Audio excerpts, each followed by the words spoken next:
လေးစိန် Entertainment Channel ကိုဒီဇိုင်းမှအားပေးနားဆင်နေကြတဲ့ချစ်စွာသောပရိသတ်ပေါင်းတို့ခင်ဗျာလေးစိန်ပြန်လာပါပြီကျမ်းမာရေးကြောင့်ရောကျွန်တော်ရဲ့ညာဘက်လက်ကကျိုးသွားတာကြောင့်လာပေါင်းများစွာအနားယူခဲ့ရပါတယ်အဲ့ဒီအတွက်အနုညွတ်မေတ္တာရပ်ခံပါတယ်တောင်းပန်ပါတယ်ဒီနေ့မှာတော့ဖြစ်ရမှန်ဇလန်လေးတစ်ပုဒ်ဖြစ်တဲ့မုံလို့ဖြစ်မဟုတ်ပါဆိုတဲ့ဇလန်လေးကိုတင်ဆက်ပေးသွားပါမယ်ခင်ဗျာအားပေးနားဆင်တော့ဘူးကြပါဦးနော်ကျုံမငင်းမြို့စိတ်ခံဘော်တရားကိုတဖြည်းဖြည်းချင်းကတ်နေတဲ့ဝေဘုံလအေယာဝတီတင်မောကြီးဘော်ကခီးတယ်တွေလှုပ်ရွရွဖြစ်ကုန်ကြပြီးအထုပ်ပိုးပြင်နေတာကိုကြည့်ရင်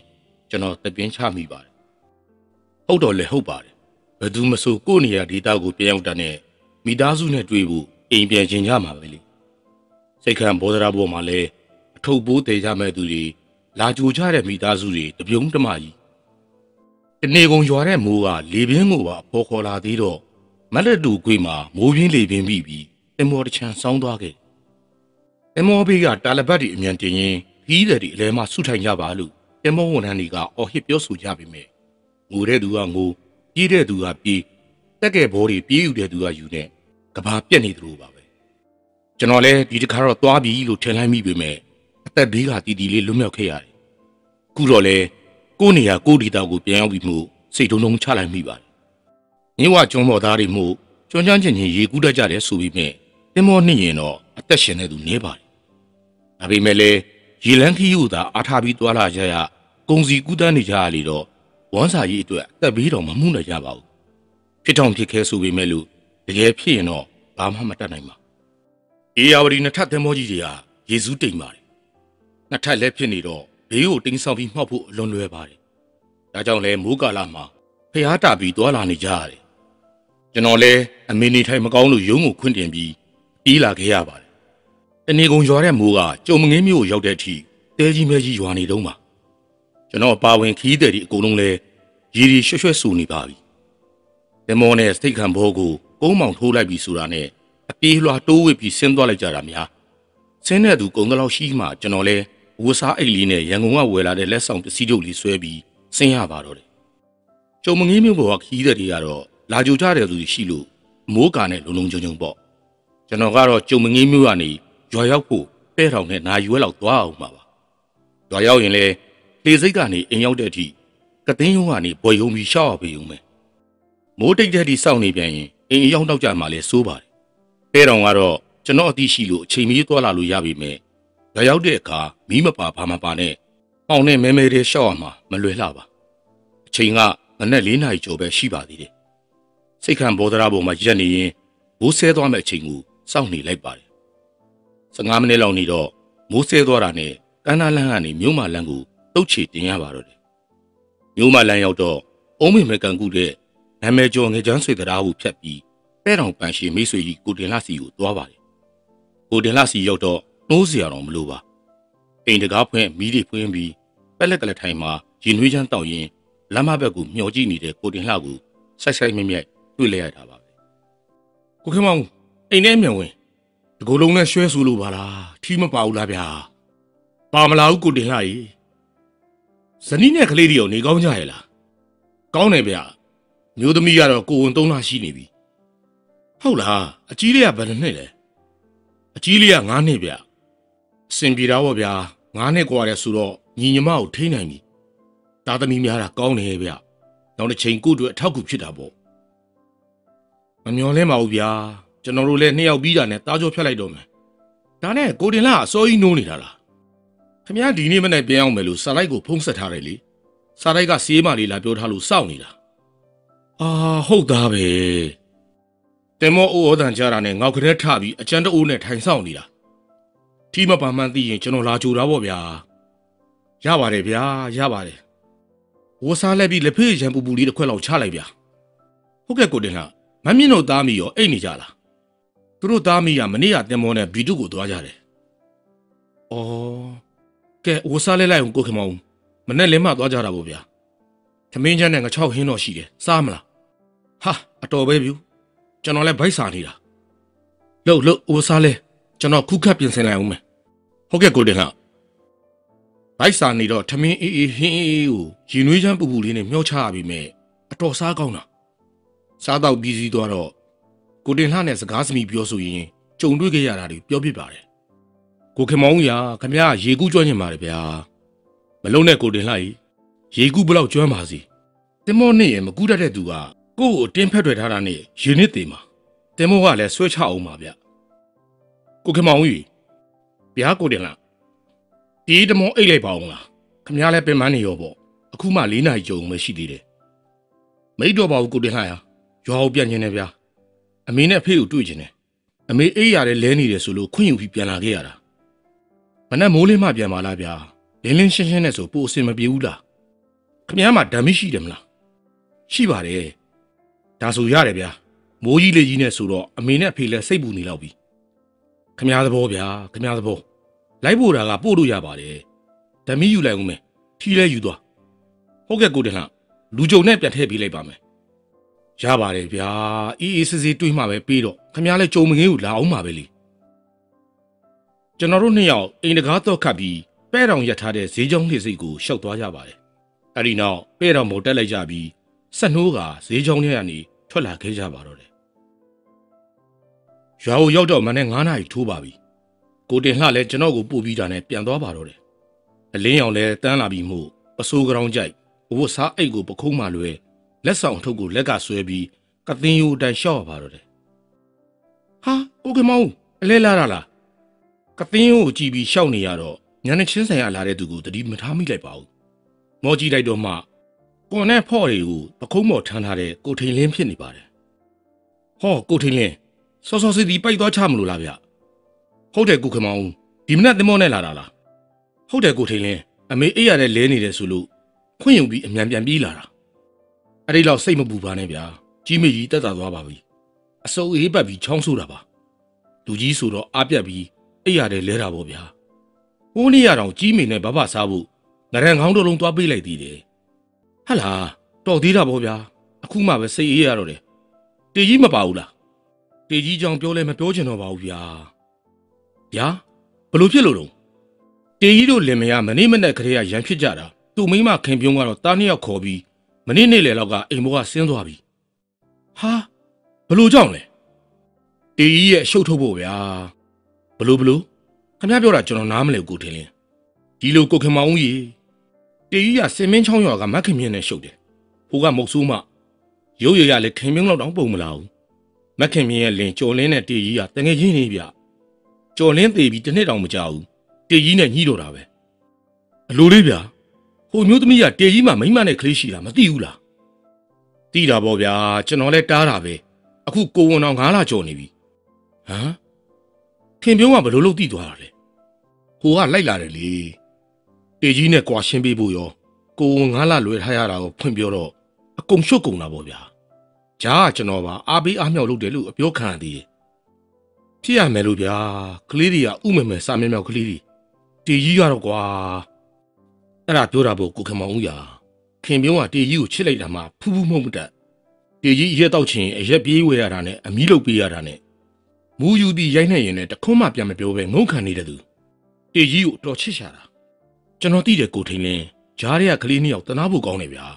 ခင်ပြုံးကသူ့မိဘအိမ်ကိုဆင်းသွားတာလားမဟုတ်ဘူးဗျဘယ်သွားလဲတော့ကျွန်တော်မသိဘူးမောင်နာထေးရဲ့လေကိုခေါ်သွားတာတော့သိတယ်ဟောအေးပေါ့ဗျာသူ့မိဘအိမ်ဆင်းသွားတော့လေတေကြီးကလိုက်ခေါ်မှာပဲအဲ့ဒီကောင်ကမူးရင်ထိမ့်မနိုင်သိမ့်မရကျွန်တော်ဟိုတော့ကလန်ကဆန်ပြန်လုပ်တတ်သေးတယ်အမူးပြေတော့မှသူမှားသွားတယ်ဆိုပြီးဖင်ထောင်ကြော့တော့တာလေကျွန်တော်လည်းပိုက်သွားချလိုက်ဦးမယ်ကိုခမောင်ကြီးမိုးကြီးလေကြီးရုတ်တရက်ကြတတ်တယ်နော်သတိထောင်းကျွန်တော်တော့မနေ့ကမက်လက်တူကွေးမှာတင်မောဆောင်းသွားလို့မှောက်ပြီးထင်နေတာဟာဖယားကန်တီပြီလို့ပေါ့တော့ကိုထိန်လင်းဂယူလဲဆိုင်အောင်မိုးလေပြင်းလာရင်လှည့်တာပြန်လာခဲ့အသက်လောက်ဘာမှအရေးမကြီးဘူးရေကူးတတ်ပါတယ်ဗျကိုအထင်မကြီးနဲ့ကိုထိန်လင်းရေကူးတက်လဲတည်တတ်တယ်ဗျဂယူဆိုင်စိတ်ချကိုခမောင်စိတ်ချကဲကိုထိန်လင်းညနေမှတွေ့ကြမယ်ဗျဟုတ်ကဲ့သွားလိုက်ဦးမယ်မမောင်ခင်ပြန်လာခဲ့မယ်ဗျတောက်ရင်စားရင်စကားပြောကြမယ်ဟုတ်ကဲ့ကိုထိန်လင်းထွက်သွားတော့ကျွန်တော်လဲဘွယ်ထဲယုံပြီးဆက်လျှောက်ပါတယ်အလင်းအောင်ထွက်လာပြီဆိုပေမဲ့မိုးအုံနေတော့မိုင်းပြမှုကြီးဖြစ်နေသေးပါတေကြီးကကျွန်တော်နဲ့ဆိုညီနှဝမ်းခွဲတော်ဆက်ပါတယ်အတန်းပညာက3 တန်းအောင်ရဲ့ဒါတောင်ဆရာမတွေကသဘောမနှိုးကောင်းပြီးတန်းတင်ပြီးလိုက်လို့သာတ တေကြီးကပညာရေးကိုလုံးဝစိတ်ဝင်စားတဲ့သူသူ့အဖေကျွန်တော်ဦးလေးကလဲလုတ်တယ်ကျွန်တော်တို့မျိုးထဲမှာတငါလုတ်တဲ့သူတယောက်မှမရှိဘူးကျွန်တော်ဆိုကြုံမငင်းမျိုးအထက်တန်းကျောင်းကနေ10တန်းအောင်တယ်10တန်းအောင်ပြီးတဲ့နောက်ရန်ကုန်ကဦးလေးအိမ်မှာနေပြီးတက္ကသိုလ်ဆက်တက်တယ်ကျွန်တော်မိဘတွေကလဲလုတ်ပြီးတက္ကသိုလ်ဆက်ထားပေးခဲ့ကြတယ်တူဦးတဲ့တော်သားဖြစ်တဲ့ကျွန်တော်ကိုပညာတတ်ဖြစ်စေခြင်းခဲ့ကြတယ်တေကြီးမှာကမောင်နှမ2ယောက်တေကြီးရဲ့အမရဲတက်ချက်တယောက်နဲ့အိမ်လုံးကြပြီးလော့ဘော်တာရဲစခန်းမှာနေတယ်တေကြီးရဲ့အဖေကတော့အဆုတ်ယောဂနဲ့ဆုံးပါသွားတာ6နှစ်လောက်ရှိပါပြီအမေကလည်းသူ့ခင်မိုးနဲ့2နှစ်ချားမှာဆုံးပါသွားခဲ့တယ်အဲဒီတော့တေကြီးနဲ့သူ့အမကမိဘလက်ငုံလျင်ဖြစ်တဲ့လေရီနွားတွေရဲ့အိမ်ရဲ့အမွေခွဲကြတာပေါ့အမွေခွဲကြတဲ့အခါတေကြီးကမောင်ပိုင်စီးမဲ့လို့သူ့အမနဲ့ပြဿနာအကြီးကျယ်တက်ကြတယ်ပညာလည်းမတတ်တော့ဥပဒေကြောင်းနဲ့နားမလဲနောက်ဆုံးကျေးဝါလူကြီးတွေနဲ့ဆွေမျိုးနှိစက်တွေဝင်ရှင်းပြီးအမွေခွဲပေးလိုက်ရတော့တယ်သူ့အမကလည်းစေကနဲ့နွားတရှင်း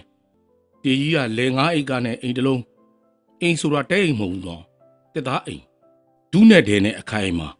တရွာလုံးမှာအိမ်ကြီးအိမ်ကောင်းဆိုလို့ကျွန်တော်တို့မိဘအိမ်နဲ့တေကြီးတို့အိမ်ပဲရှိပါတယ်ဒါလည်းမလိမ္မာပါဘူးလေတွေကိုရောင်းစားပြီးဖဲရိုက်ပစ်တယ်ရက်တောက်ပစ်တယ်ရက်တောက်တာမှလက်ပွတ်တာထီသွားတောက်တာပေါ်သေးသေးတော့မထင်နဲ့တေကြီးဆိုတဲ့ကောင်ကအဲ့လိုကောင်နောက်ဆုံးဝင်ငွေမရှိတော့တဖြုံဖြုံကေးလာတဲ့အခါအိမ်ရောင်းပြီးစက်တက်လီလေးတစ်စီးဝယ်တယ်ဆွေမျိုးတွေနဲ့ရောက်ခမမိဘတွေကပဲတောင်လေးဝယ်ထောင်ပြီးကိုယ်တိုင်မောင်းဖို့ပြောတာကိုနားမထောင်ပဲရန်ကုန်ကကျွန်တော်စီရောက်လာပြီးငါးဖမ်းပိုက်တွေဝယ်ပေးဖို့အပူလာကတ်တယ်ကျွန်တော်လည်းမတက်တာတော့ပဇွန်တော်ကရေလုံငန်းပစ္စည်းတွေရောင်းတဲ့ဆိုင်ကနေပိုက်ကွန်တွေဝယ်ပေးလိုက်ရတယ်ကျွန်တော်နဲ့ရေလုံငန်းကအကျွမ်းတဝင်မရှိသလိုတေကြီးလည်းထင်တယ်လို့ကြောညင်နေသူမဟုတ်ပါဘူးဒီလိုနဲ့တေကြီးပြန်သွားပြီးတဲ့နောက်မိဘတွေစီကလူကြုံနဲ့ပေးလိုက်တဲ့စာထဲမှာတေကြီးတယောက်ပိုက်ချပြီးလုတ်ကင်စားတောက်နေတယ်ဆိုတဲ့အကြောင်းကြားတော့ဝမ်းသာမိပါသေးတယ်ခွေးမိကောက်ကြည်တော့ဆွတ်ဆိုတဲ့စကားပုံလိုပါပဲနောက်6လအကြာမှာတော့စက်တက်လီလီရောပိုက်ကွန်တွေရောဖဲကျွေးပေးလိုက်လို့ကုန်ပြီဆိုတဲ့သတင်းကြားရတော့တာပါပဲတစ်ချက်ခံစားတာကအိမ်ရောင်းပြီးတက်သားအိမ်သေးသေးလေးတစ်လုံးဝယ်ခဲ့လို့သာအခြေမပြတ်ပဲအမိုးနဲ့ကားနဲ့နေနိုင်ပါသေးတယ်ဒါကလည်းသူ့မိမခင်ပြုံးကကလေးတွေအတွက်တပိုင်းနဲ့အိမ်လေးတော့ဝယ်ပေးပါဆိုလို့သာနေစရာလေးဖတ်တင်ခဲ့တာပါတေကြီးကသူ့မိမကိုသာလက်ပါချီပါလုပ်ရဲတာတခြားသူတွေနဲ့ဆိုအပူကျူလို့လူလဲကြောက်တတ်တယ်လို့တရေလဲအလွန်ကြောက်တတ်တယ်ကျွန်တော်လည်းတရေကြောက်တတ်တာဝန်ခံပါတယ်သူကကျွန်တော်တဲ့ပူဆိုးတယ်တခါသားမှာသူနဲ့ကျွန်တော်တောင်ပိုင်းရွာကိုသွားကြတယ်ရွာနေရွာဆက်ကြားမှာကုတ်ကူပင်ကြီးတပင်ရှိတယ်တရေ6တယ်လို့အင်မတန်နာမည်ကျော်တယ်အဲ့ဒီပင်မှာတရေတစီတွေအများကြီးရှိတယ်လို့မြင်မှုတဲ့သူတွေကပြောကြတော့တေကြီးမပြောနဲ့ကျွန်တော်လဲကြောချမ်းတာပါပဲတောင်ပိုင်းရွာကိုသွားရတာလေစပားကျွေးရမယ်ဆိုလို့သွားယူကြတာအဲ့ဒီတုန်းကကျွန်တော်ကပထမနေ့ပြီးလို့ကျောင်းပိတ်တုံရွာပြန်ရောက်နေတဲ့အချိန်တေကြီးကကျွန်တော်တဲ့3နှစ်ငယ်ပါတယ်အကျွေးယူဖို့သူ့အမေကလွတ်လို့ကျွန်တော်ကိုဖော်ခေါ်သွားတာသွားတဲ့အချိန်ကညနေ3နာရီလောက်ဆိုတော့ပြဿနာမရှိပါဘူးအကျွေးပေးမဲ့သူကဝါခဲမကိုသွားနေလို့ခဏဆောင်ပါအောင်ဆိုလို့စောင့်နေလိုက်တာည9နာရီထိုးမှပြန်အောင်လာတယ်ကျွန်တော်တို့လည်းပတ်ဆက်အမြန်ရေးတွက်ပြီးတုတ်ချီတင်တော့တာပါပဲပုဂ္ဂိုလ်ပင်ကြီးနားရောက်လေခြေထောက်တွေကတွန်းဆုပ်ဖြစ်လေရှေ့ဆက်သွားအောင်နောက်ပြန်လှည့်ရနိုးပေါ့တေကြီးကကျွန်တော်နောက်ကနေအစိုးခါးစားကိုစုပ်ကင်ထားတယ်3ရက်လာခုံးမျက်စလိုက်အောင်မှာကျွန်တော်တို့2ယောက်ဇောချိုးတွေပြန်လေကြပါပြီပတ်ဝန်းကျင်တစ်ခုလုံးလည်းတိတ်ဆိတ်နေတော့တယောက်သွေးမြူချတဲ့တယောက်ကြားနေရတယ်အကူလေးဘာတော့ပြန်လဲကြရင်ကောင်းမယ်ဗျာကျွန်တော်ဒူးတုံနေပြီဆက်လျှောက်လို့မရတော့မင်းရလဲကွာယောက်ျားမဟုတ်လားလာစမ်းပါကွာတေကြီးကိုပြောလိုက်ရပေမဲ့ကျွန်တော်လဲကြောက်ဒူးတုံနေပါပြီကြောက်စိတ်ဖြည့်တဲ့အနေနဲ့အိတ်ကက်ထဲကဆေးဘောလေးနဲ့မိချစ်ထုတ်ပြီးအားရပါရဖွာလိုက်ပါတယ်အာတင်ပြီးဆက်သွားရင်ကုတ်ကူပင်ကြီးနာအရောက်မှာအယိုးချင်စီတွေတဲ့အထိအေးစိမ့်သွားသလိုသပင်မွေးတွေလည်းထောင်ထလာပါတယ်ကုတ်ကူပင်ကြီးနဲ့ကျွန်တော်တို့ကခြေလန်းငားလန်းစာလောက်ပဲဝေးပါတယ်အဲ့ဒီချိန်မှာပဲလေတစ်ချက်အဝေးမှာအပုပ်နဲ့ထောင်ထားလိုက်တာများပြို့တော်တက်လာတယ်ဟာအခုလေးမဖြစ်တော့ဘူးဗျာအပုပ်နဲ့ပေးနေပြီမြန်မြန်ရှောက်ဆန်းကွာတေကြီးကိုငေါက်လိုက်တဲ့အချိန်မှာပဲကုတ်ကုတ်ပင်နောက်ကသပင်စုပ်ဖွားတဲ့အရာတစ်ခုရုတ်တရက်ထွက်လာတယ်အခုလေးတရေဟာယောတေးဟာတရေကျွန်တော်တို့2ယောက်ခြေကုံတုပ်ပြေးနေရင်နောက်ကပြေးလိုက်လာတဲ့ခြေတံကြတော့ဘာပြောကောင်းလိမ့်မလဲအစိုးကွင်းတန်းပြီးရွာထဲကိုပြေးဝင်ရတော့တယ် နောက်ကပြေးလိုက်လာတဲ့ခြေတန်းကလည်းထက်ချက်မှာကွာအော်ဟေပြီးပြေးလာတဲ့ကျွန်တော်တို့နှစ်ယောက်ရွာထဲရောက်တယ်ဆိုတာနဲ့ခွေးတွေကထူးထောင်ကြတော့တာပဲတီဦးကျော်ဖေးဦးကျော်ဖေးအိမ်မတက်ပြီတေလူမတက်အမောဆုနေတဲ့ကြားတေကြီးကိုအနည်းဆုံးဖြစ်တဲ့ရွာထိပ်ကဦးလေးဦးကျော်ဖေးရဲ့အိမ်မော်တက်ပြေးဖို့ပြောရပါသေးရဲ့ဦးကျော်ဖေးရဲ့အိမ်ရှိကိုရောက်တော့ဦးကျော်ဖေးတို့မိသားစုကအင်းရှိမှရက်ပြီးကျွန်တော်တို့ကိုတန်တော်နဲ့ကြည်နေတယ်ဦးကျော်ဖေးကိုမြင်လိုက်တာနဲ့တေကြီးလည်းစိတ်လျှော့လိုက်တယ်ထင်တယ်အမောဆိုပြီးဟတ်ထိုးလက်ကျသွားတဲ့အချိန်ဦးကျော်ဖေးနဲ့သူ့တမက်ကိုကောင်းဆန်တို့အမြန်ပွေထားလိုက်လို့သာတော်ပါတော့တယ်ဟေ့ကောင်လေးဘာဖြစ်လာကြရလဲကျွန်တော်လည်းမောလုံးလို့ဘာမှမပြောနိုင်တာနဲ့ဦးကျော်ဖေးကိုလက်ကပြပြီးရေတောက်ချင်တဲ့အကြောင်းလက်ဟန်နဲ့ပြလိုက်ပါတယ်ကောင်းဆန်ဒီကောင်လေးအတွက်ရင်နှက်ခွက်အမြန်သွားခတ်ဆန်ကွာဒီကောင်လေးဘာဖြစ်လာလဲမသိဘူးကျွန်တော်နဲ့တေကြီးတို့ရေငမ်းမရတော့နေတဲ့အချိန်ကျွန်တော်တို့ဘေးနားကိုအမောတကောရောက်လာတဲ့သူကိုမြင်လိုက်ရတာနဲ့တေကြီးတယောက်သတိလစ်သွားပါတော့တယ်ဟာတေဟေ့ကောင်ဟုတ်ကမင်းအောင်ဘာဖြစ်လာလဲဦးကျော်ဖေးမင်းနေတဲ့သူကိုမီးရောင်ထဲမှာမြင်လိုက်တော့မှအလက်ကွင်းရွာကအယူကိုဖိုးခဆိုတာသိလိုက်ရပါတော့တယ်တေကြီးကိုခြေမချိုးကြအောင်ဟာမစင်ဖျားစင်မောင်ကနှာရှူစေးဘူးအမြန်ယူလာပေးစမ်းပါဖိုးခမင်းအောင်ဘာဖြစ်လာလဲဟာချီးစော်လဲနိုင်တကွာအယူကိုဖိုးခကမြေကြီးပေါ်ခြေဆန့်ထိုင်ချလိုက်ပြီးဟောဟဲလိုက်နေရှာတယ်ဘာမှမပြောနိုင်ပေမဲ့ကျွန်တော်နဲ့တေကြီးကိုလက်ညှိုးထိုးပြတယ်အဲ့ဒီချိန်မှာအခြေအနေမှန်ကိုကျွန်တော်သိလိုက်ပါပြီညောင်နေမင်းတို့ဘာဖြစ်လာကြတာလဲပြောကြစမ်းတရွာလုံးလမ်းတခြားဖြစ်ကုန်ပြီဖိုးခငါမေးတာဖြေလေကျုပ်ကိုပင်ကွယ်ပြီးချီးပါနေတာသူတို့နှစ်ယောက်ကိုမြင်တော့ဆေးလိတ်တောင်းမလို့ထွက်လာတာကိုသူတို့ကတရေဆိုပြီးအော်ပြေးလို့ကျုပ်လဲကြောက်ပြီးသူတို့နောက်ကပြေးလိုက်တာဟေးကဲခင်မောင်မင်းပြောစမ်းမအောင်ဦးလေးကျွန်တော်နဲ့တေကြီးကရွာတောင်ပိုင်းမှာအကျွေးသွားယူဖို့နေ့လယ်3 နာရီလောက်ကသွားကြတာအကျွေးပေးမဲ့သူကဝါခဲမှာသွားနေလို့ခဏဆောင်ပါဆိုလို့စောင့်လိုက်တာည9 နာရီထိုးမှပြန်ကြရတယ်ကျွန်တော်လည်းဖြစ်ကြောင်းကုန်စင်ပြောပြလိုက်တော့ဦးကျော်ဖေလူမိသားစုမယ်ငိုအားတဲ့ရေအတန်ဆိုသလိုအားရပါရရီလိုက်ကြတာအယူကိုဖိုးခဆိုကျွန်တော်နဲ့တေကြီးကိုဒေါသမျက်လုံးတွေနဲ့ကြည့်နေလေတေကြီးကအဲ့ဒီလိုပါဆိုတေကြီးရဲ့အမိရင်းကခင်မောင်လေးကျွန်တော်ရဲ့နာမည်ခင်မောင်ဦးကိုသဘောကျပြီးခင်မောင်လေးလို့အမိတညာပေးခဲ့ကြတာတေကြီးရဲ့လို့ဖြစ်လာပုံကပေတီနေတတ်လို့တေတဲ့နေရာပေတဲ့နေရာမှာ2 ယောက်မရှိငယ်စဉ်ကတည်းကသူဝါသနာပါတဲ့အလုပ်ကတငါအလုပ်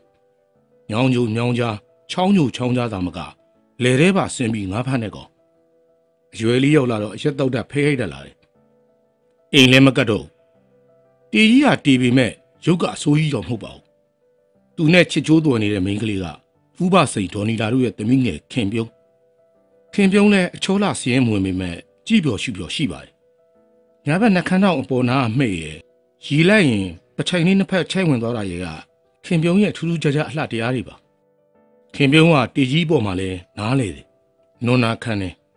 ဒီတော့လဲတေကြီးတယောက်ချီငိမ်ပြီးပြောင်းလဲသွားအောင်တေကြီးရဲ့မိဘတွေကနှစ်ဖက်နားဖောက်ပြီးလက်ဆက်ပေးလိုက်ကြလေတည်းပေါ့တေကြီးကအိမ်အောင်ကြပြီးတလားလောက်ချီငိမ်သွားပြီမဲ့ခွေးမိကောက်ကြည်တော့စွတ်ပါပဲသား2 ယောက်ရလာတော့ပူဆိုးလာတယ်အရက်မူးလာပြီဆိုတာနဲ့ခင်ပြုံးကိုရိုက်နှက်တော့တာပဲလူကြီးတွေဘယ်လောက်ပြောမနာခံဘူးနောက်နေ့အရက်မူးပြင်းရင်တိမ်တက်ဆင်းလိုက်ကြတော့ပြီးတောင်းပန်တော့တာပဲခင်ပြုံးရဲ့ဘဲဘက်နှစ်ဖူးမှာတေကြီးပေးထားတဲ့အမာကျွတ်တစ်ခုရှိနေတယ်မူးယူပြီးထင်းချောင်းနဲ့ရိုက်လိုက်လို့ဟက်တက်ကွဲသွားခဲ့တယ်ခင်ပြုံးသတိလစ်သွားလို့ကျုံငင်းမျိုးကဆေးရုံကိုပဲတောင်နဲ့ပြေးကြရတယ်အယိုးအမသွားပေမဲ့6 ချက်ချုပ်လိုက်ရပါတယ်ခင်ပြုံးခမညာနှစ်ဖူးကဒဏ်ရာကိုသပင်စာလေးနဲ့ဖုံးပြီးကွယ်ထားရရှာတယ်ဒါလည်းသူ့ချစ်လင်တေကြီးကိုစိတ်မညိုညင်ရရှာပါဘူးတခါသားမှလည်းဓာတ်နဲ့လိုက်ခုတ်လို့ခင်ပြုံးခမညာသား2 ယောက်ရဲ့လက်ကိုဆွဲပြီးမိဘအိမ်ကိုပြေးရရှာတယ်ပါဇက်ကသာကောင်မနေပြန်မလာနဲ့အသေးတက်ပြစ်မယ်ဆိုပြီးရုပ်ကြမ်းနေဆဲဆူပြီးမဲ့နောက်နေ့အရက်မူးပြင်းရင်မိမဟူတော့ခြေစုံကန်ပြီးတောင်းပန်တတ်တဲ့သူဆိုတော့ခင်ပြုံးတယောက်ဘယ်မုန်းနိုင်ရက်မလဲလေအခုတော့ရိုက်နဲ့ထိုးချိတ်ကန်ကြောက်တာကိုခန္ဓာကိုယ်ကခံနိုင်ပြီးမဲ့နှလုံးသားကိုနင်းချပြီးကြေမွောက်အောင်လှုပ်သွားခဲ့လေတော့အတိုင်းတာလွန်တဲ့အထိ ဘလို့လုပ်ပြီးတိခံနိုင်မှာမလဲတို့ပေမဲ့လည်းခင်ပြုံးကတေကြီးကိုအနော်နခံချစ်တဲ့သူမို့စိတ်ပြေရင်ပြန်လာပါစီလို့သာဆူတောင်းနေမိပါတယ်တေကြီးရဲ့အင်ရှိကိုရောက်တော့အိမ်တကားပိတ်ထားတာတွေ့တယ်မူးပြီးအိပ်ပျော်နေမှာပေါ့အိမ်ရောက်တဲ့အခါအဖေကအင်ရှိကနေထွက်ဆောင်နေတယ်အဖေနေကောင်းတယ်နော်ကောင်းပါလေကွာအဖေကမမချာချာကြီးရှိပါသေးတယ်မကြမ်းမာတာမင်းအမေဘလို့နေသေးလဲဖေအဆုတ်ရောင်တာပါကွာတီဗီလားဖေတီဗီတော့မဟုတ်တော့ပါဘူးလွန်ခဲ့တဲ့၄ရက်ကညနေဆောင်ရီချိုးပြီးကောက်ခါငင်ကဖျားတော့တာပဲချောင်းလဲဆူးတယ်အခုရောဘလို့နေသေးလဲတက်တာသွားပါပြီကွာချောင်းဆူးတာလဲချားသွားပြီတမြန်နေတွေကဆိုနေရောညရောတဟုံးဟုံးနဲ့ချောင်းဆူးနေတော့မင်းမေရောငါရောဘယ်အိတ်လို့ရပါမလဲအေးရေးပြက်တော့အိတ်ရတဲ့လဲတာပေါ့ကွာငကိုကမှမင်းအမေကပျော့စီစီရဲ့တော်သေးတာပေါ့ဖေဟာအဖေလူကြုံနဲ့ပေးတဲ့စာရရချင်းကျွန်တော်ဘာလို့မှမသိဖြစ်သွားတာအေးငါလည်းမပြောဘူးလို့လုပ်တာပဲတခုခုဆိုမင်းတိမှဖြစ်မှာဆိုပြီးမောင်လာကြရန်ကုန်သွားမယ်ဆိုတာနဲ့အန်ကိုက်ဖြစ်နေလို့စာမြန်ရေးပြီးထည့်ပေးလိုက်တာယူယူနဲ့ငါမီလီယံနေကောင်းကြရလားအားလုံးနေကောင်းကြတယ်ဖေအဖေသမီးကလိုက်ချင်တာခွင့်မရလို့အဖေမီးကကြောင်းဖြတ်ပြီးလိုက်မယ်တကယ်တေကြီးရဲ့သားဖိုးတုံးနဲ့ငါးသွားမျှမလို့တဲ့ဖေရပါတယ်ကွာခွင့်ရရှိရတဲ့တကြံမလာလေကြကွာရက်တူနဲ့ပြန်သွားရင်ငါတို့မယ်ဟာတာတာနဲ့အေးယူယူကိုဝန်လာနုတုံလာလေကြကွာဟုတ်ကဲ့ဖေအခုခွင့်မယ်နေရယူခဲ့တယ်လေလုံးတက်ခွင့်10ရက်ဖေဒီနှစ်တွင်ခွင့်ထပ်ယူလို့မဖြစ်တော့ဘူးမင်းကွာ3ရက်လောက်ဆိုတော်ရောပေါ့အမေအချင်းကဘလို့မှမသိတာ3ရက်ယူရင်လည်းအသွားပြန်တဲ့2ရက်ကုန်ပြီလေအေးကွာဒါလည်းဟုတ်တာပဲအမေအိတ်နေလားအဖေအေးအိတ်နေတယ်ကွာလာအိမ်ထဲဝင်ပြီးနားယူလိုက်အောင်အဖေကဘယ်ချိန်ကလေးကအပြင်ထွက်ဆောင်နေတာလဲမနေ့4နာရီလောက်ထပြီးဖះရှိခိုတရားထိုင်နေလေကွာတရားထိုင်ပြီးအပြင်ထွက်လမ်းလျှောက်ရင်ငါသားကိုညှို့နေတာမင်းလည်းခဏအိတ်လိုက်အောင်အိတ်ရအနိုးမှာစကားပြောကြတာပေါ့ဟုတ်ကဲ့ဖေဟုတ်ကဲ့မနေ့10နာရီရောလောက်မှကျွန်တော်အိတ်ရကနိုးလာတယ်ညနာမသိခင်အမေကိုတွေ့ချင်လို့လိုက်ရှာတော့အိမ်ပေါ်မှာမတွေ့အဖေကတော့ဖះစင်ရှိမှာတင်ပြူးပြခင်းပြီးအိတ်နေလေရဲ့ကျွန်တော်လဲအိမ်တော်ဖေးရေကပြေကိုသွားပြီးမျက်နှာတက်လိုက်တယ်မျက်နှာတက်ပြီးလို့အိမ်ရှိထွက်လိုက်တဲ့အခါငါးရွယ်ဆွဲပြီးအိမ်ပေါ်တက်လာတဲ့အမေကိုမြင်လဲရလို့အပြေးလွှတ်သွားပြီးဖက်ထားလိုက်တယ်အမေဟဲငါသားလေးတော်တော်ပိန်သွားတာပဲကိုအမေကတော့စူစူပြေးပြေးနဲ့ချောမောလှပလို့မဟုတ်တာမပြောပါနဲ့သားရဲ့ထန်လိုက်ရတဲ့လေးရဲ့အတွင်းခြုံကျသွားတာအဲ့ဒီလောက်လည်းမဟုတ်ပါဘူးမေသမီးယူကိုယူဆိုင်နော်သားလေးကျုပ်တို့လည်းမသေးခင်မီးငယ်လေးမျက်နှာမြင်သွားခြင်းသေးတယ်ဟာဗျာအမေကလည်းဘာတွေပြောနေမှမသိဘူးဒီငါးတွေကဘာလို့ဖို့လဲသားကိုချက်ချွေးမလို့လေသားကြိုက်တဲ့ငစီရိုင်းလေးတွေဥကချက်ပြီးနန်းနန်းမင်းအုံမယ်အပီးရည်နဲ့တက်သီးကင်းလေးတွေတို့မယ်လေဟာညာဘိုက်ကိုခွေးနှမ်းတယ်လို့အိမ်မက်မဲ့တာဒါကြောင့်ကိုမနေ့ကလေကြီးမိုးကြီးကြားလို့အမေစိတ်ပူပြီးတညာလုံးမအိမ်နိုင်ဘူးဖះစာချုပ်ပြီးသားလေးကိုစူတောင်းပေးနေတာဘယ်ချိန်အိပ်ပြုတ်သွားတယ်မသိပါဘူးကွယ်သားဖေလည်းညာမအိပ်ဘူးသူ့သားမျက်နှာမြင်ရမှစိတ်ချလက်ချအိပ်နေလေတာပုံမတွေ့လားစိတ်မပူပါနဲ့အမေဟာတားလဲကိုချတော့ပေါ်ကိုရှောက်နိုင်ပါပြီဒီမဲ့သားအသက်ဘလောက်ကြီးအမေမျက်စိထဲမှာတော့ကလေးပဲရှိသေးတယ်ကဲအမေငါးကင်လိုက်အောင်မယ်ပင်မမှာအမေဟာနလန်ထကားစားကြီးချက်မနေပါနဲ့အမလေးတော့ကျုပ်သားလေးလာတော့စားချင်တာလေးချက်ကျွေးစမ်းမရစီကျွန်တော်မျက်နှာကိုစစ်စစ်ကြည့်ပြီးပြုံးနေတဲ့အမေရဲ့ပါးပြင်ကိုရှုခနန်းနှမ်းလိုက်တော့အမေကလည်းကျွန်တော်ပါးကိုပြန်နှမ်းပါတယ်မိသားစုလက်ဆောင်စားတော့ပြီးတဲ့နောက်တားမိသားဖားဒီထိုင်စကားပြောနေလိုက်တာညနေ4နာရီထိုးတဲ့အထိပါပဲကိုခမောင်ကြီးကိုခမောင်ပြိုးဘသူတော့ထိန်လင်းပါဗျကျွန်တော်လဲထိုင်ရန်ကအမြန်ထပြီးအပြင်ဘက်ကိုကြည့်လိုက်တော့အိမ်ရှိမှရက်နေတဲ့ကိုထိန်လင်းကိုတွေးလိုက်ရပါတယ်လာလေအိမ်မော်တက်ပါအောင်လားဗျမတက်တော့ဘူးပြိုးသမင်းစားလာဖိတ်တာဟောဗျခုမှ4နာရီပဲရှိသေးတာမနေ့ကစားထားတာတော့အစာမကြည့်သေးဘူးလာစမ်းပါဗျတွေ့လုံးစုံလုံးလေးစကားပြောကြအောင်အိမ်မှာငခုဟင်းချက်ထားတယ်ကြက်သားနဲ့ဘူးသီးလဲပါတယ်ဗျာသားလိုက်သွားလိုက်ပါအဖေနားလဲပါရဲ့ကွာဗျာသွားအေးစစ်စကားပြောပြီးညီးနေမှပြန်လာခဲ့မင်းမို့လို့အိုက်တင်ခံနေတယ်ငါအိမ်တော်မကြခင်အများအဲ့ဒီလိုလာခေါ်လို့ကတော့2ရက်3ရက်အိမ်ပြန်မအိပ်ဘူးကွာသွားလေကွာမောင်ထိန်လင်းကိုအားနာစရာကောင်းတယ်လိုက်သွားလိုက်ပါသားလေးရေ ဟုတ်ကဲ့မေကျွန်တော်လည်းကိုထိန်လင်းကိုအားနာတာနဲ့ဝတ်စားမလဲတော့ပဲအိမ်အောက်ကိုဆင်းသွားလိုက်တော့တယ်ကိုထိန်လင်းအခန့်နဲ့ဘီရက်နဲ့ကြက်သားဘူးဒီကာလာသားချက်ကအတော်လိုက်ဖက်လွန်းတယ်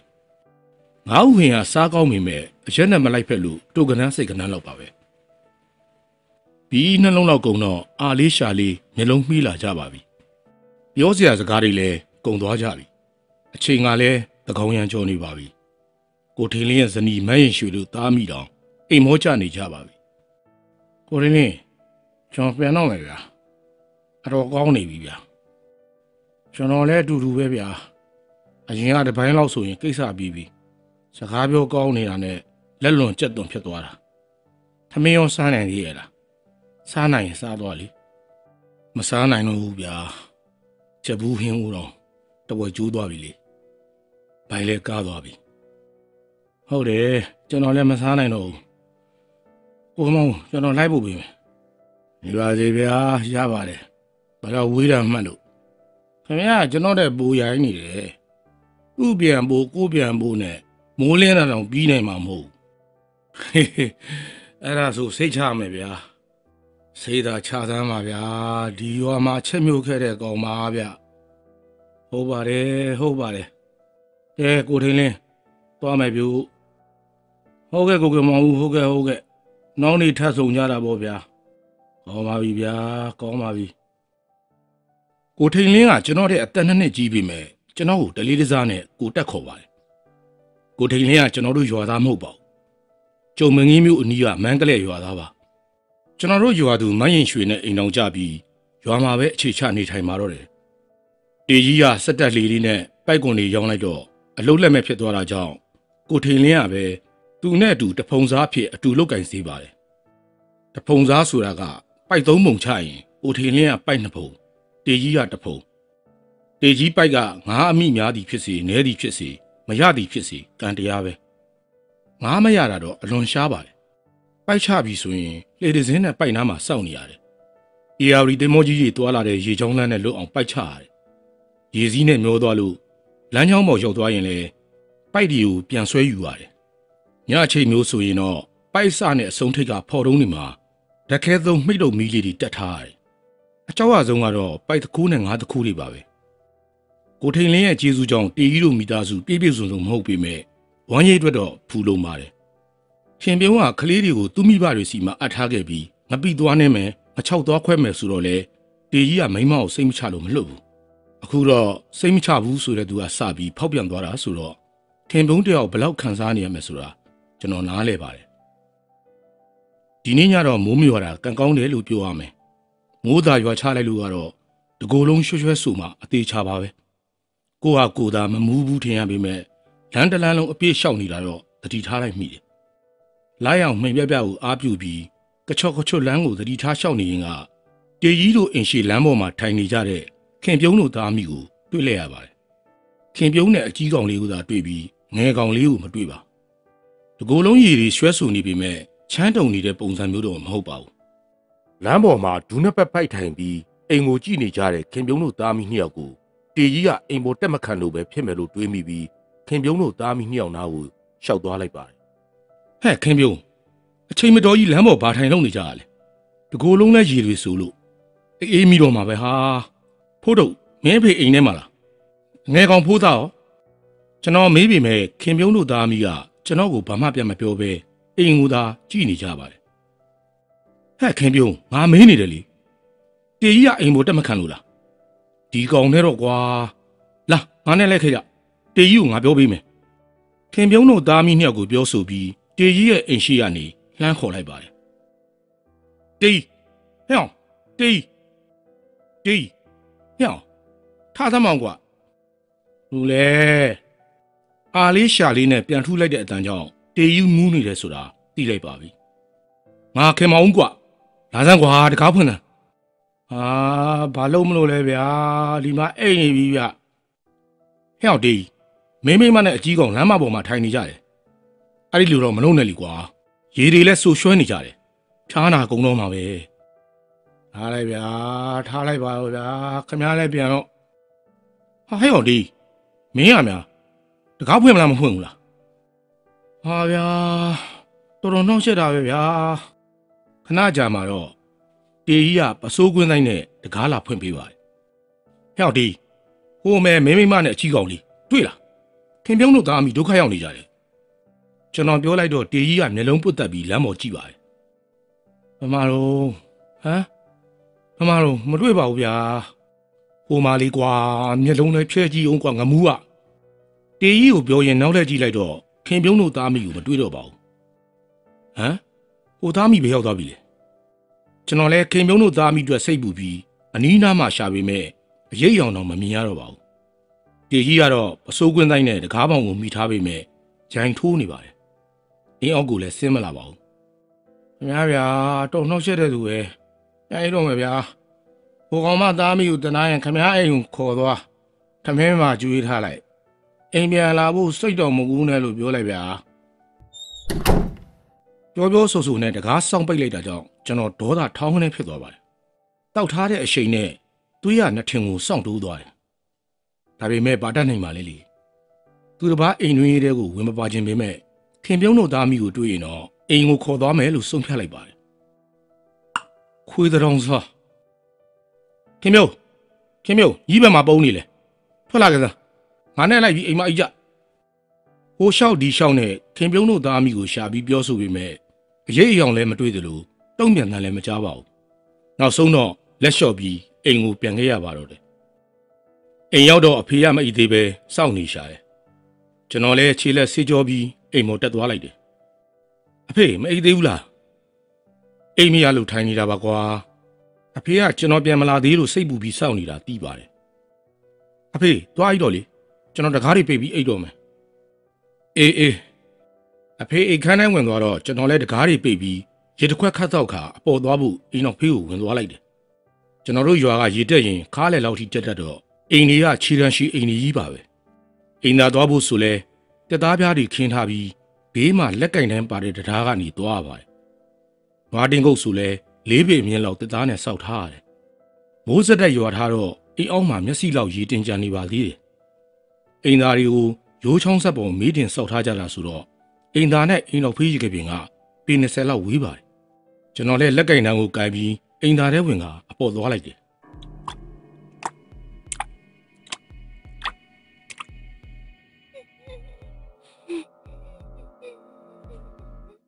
အဲ့ဒီအချိန်မှာပဲရေထဲမှာလမ်းလျှောက်နေတဲ့အတန်နဲ့အတူမိုးတန်တက်တက်ကြားလိုက်ရလို့အပေါ်သွားနေရကနောက်လက်ကြည့်လိုက်တဲ့အခါကလေးတယောက်ကိုလက်ဆွဲထားတဲ့သပင်ဖားရနဲ့အမျိုးသမီးတယောက်ကိုမြင်လိုက်ရပါတယ်သူဘယ်သူလဲဆိုတာကျွန်တော်သိပါတယ်ခင်ပြုတ်ရေထဲမှာဘာရက်လုံနေတာအပေါ်တော်ပြီးအောင်မသွားနိုင်တော့ပဲအိမ်သားထဲအမြန်ထွက်လိုက်တဲ့အချိန်ခင်ပြုံးတို့သားအမိကိုမတွေ့ရတော့ပါဘူးဟာဘယ်ရောက်သွားပြန်တာတော့ဒီကလေးမနဲ့တော့ခက်တာပဲတရားပေါ်ကနေအိမ်အောက်ကိုငုံကြည့်အိမ်ထဲဝင်ပြီးပြတင်းပေါက်ကြီးဖွင့်ကြည့်ပြီးမဲ့ခင်ပြုံးတို့သားအမိကိုမတွေ့ရတော့ပါအဖေကိုနှိုးပြီးပြောပြန်ရင်လဲအိမ်ရေးပြတ်သွားမှဆိုလို့မနှိုးတော့ပဲပြတင်းပေါက်ကြီးပြန်ပိတ်ပြီးအိမ်ရဝင်လိုက်ပါတော့တယ်အဖေနိုးနေပြီလားအေးကွာမနေ့4 နာရီထိုးတဲ့ကနိုးနေတာမင်းနိုးသွားမှဆိုလို့ဖေရရှိခိုးတာတော့တိုးတိုးလေးရှိခိုးရတာဖေရကျွန်တော်ငရဲကြီးပါမယ်ရပါတယ်ကွာအေးဒါနဲ့မင်းကိုပြစရာရှိလို့ဟုတ်ကဲ့ဖေကျမ်းမြင်ကိုငုံကြည့်လိုက်စမ်းဟာအဖေပြောလို့ကျမ်းမြင်ကိုငုံကြည့်လိုက်တဲ့အခါကျွန်တော်ပါဇက်ကဟာကတင်းထွက်သွားပါတယ်ကျမ်းမြင်ပေါ်မှာကလေးချီရနဲ့လူကြီးချီရတွေကိုတွေ့နေရတယ်ရှွန့်ဘွက်တွေနင်းထားတဲ့ချီရပါ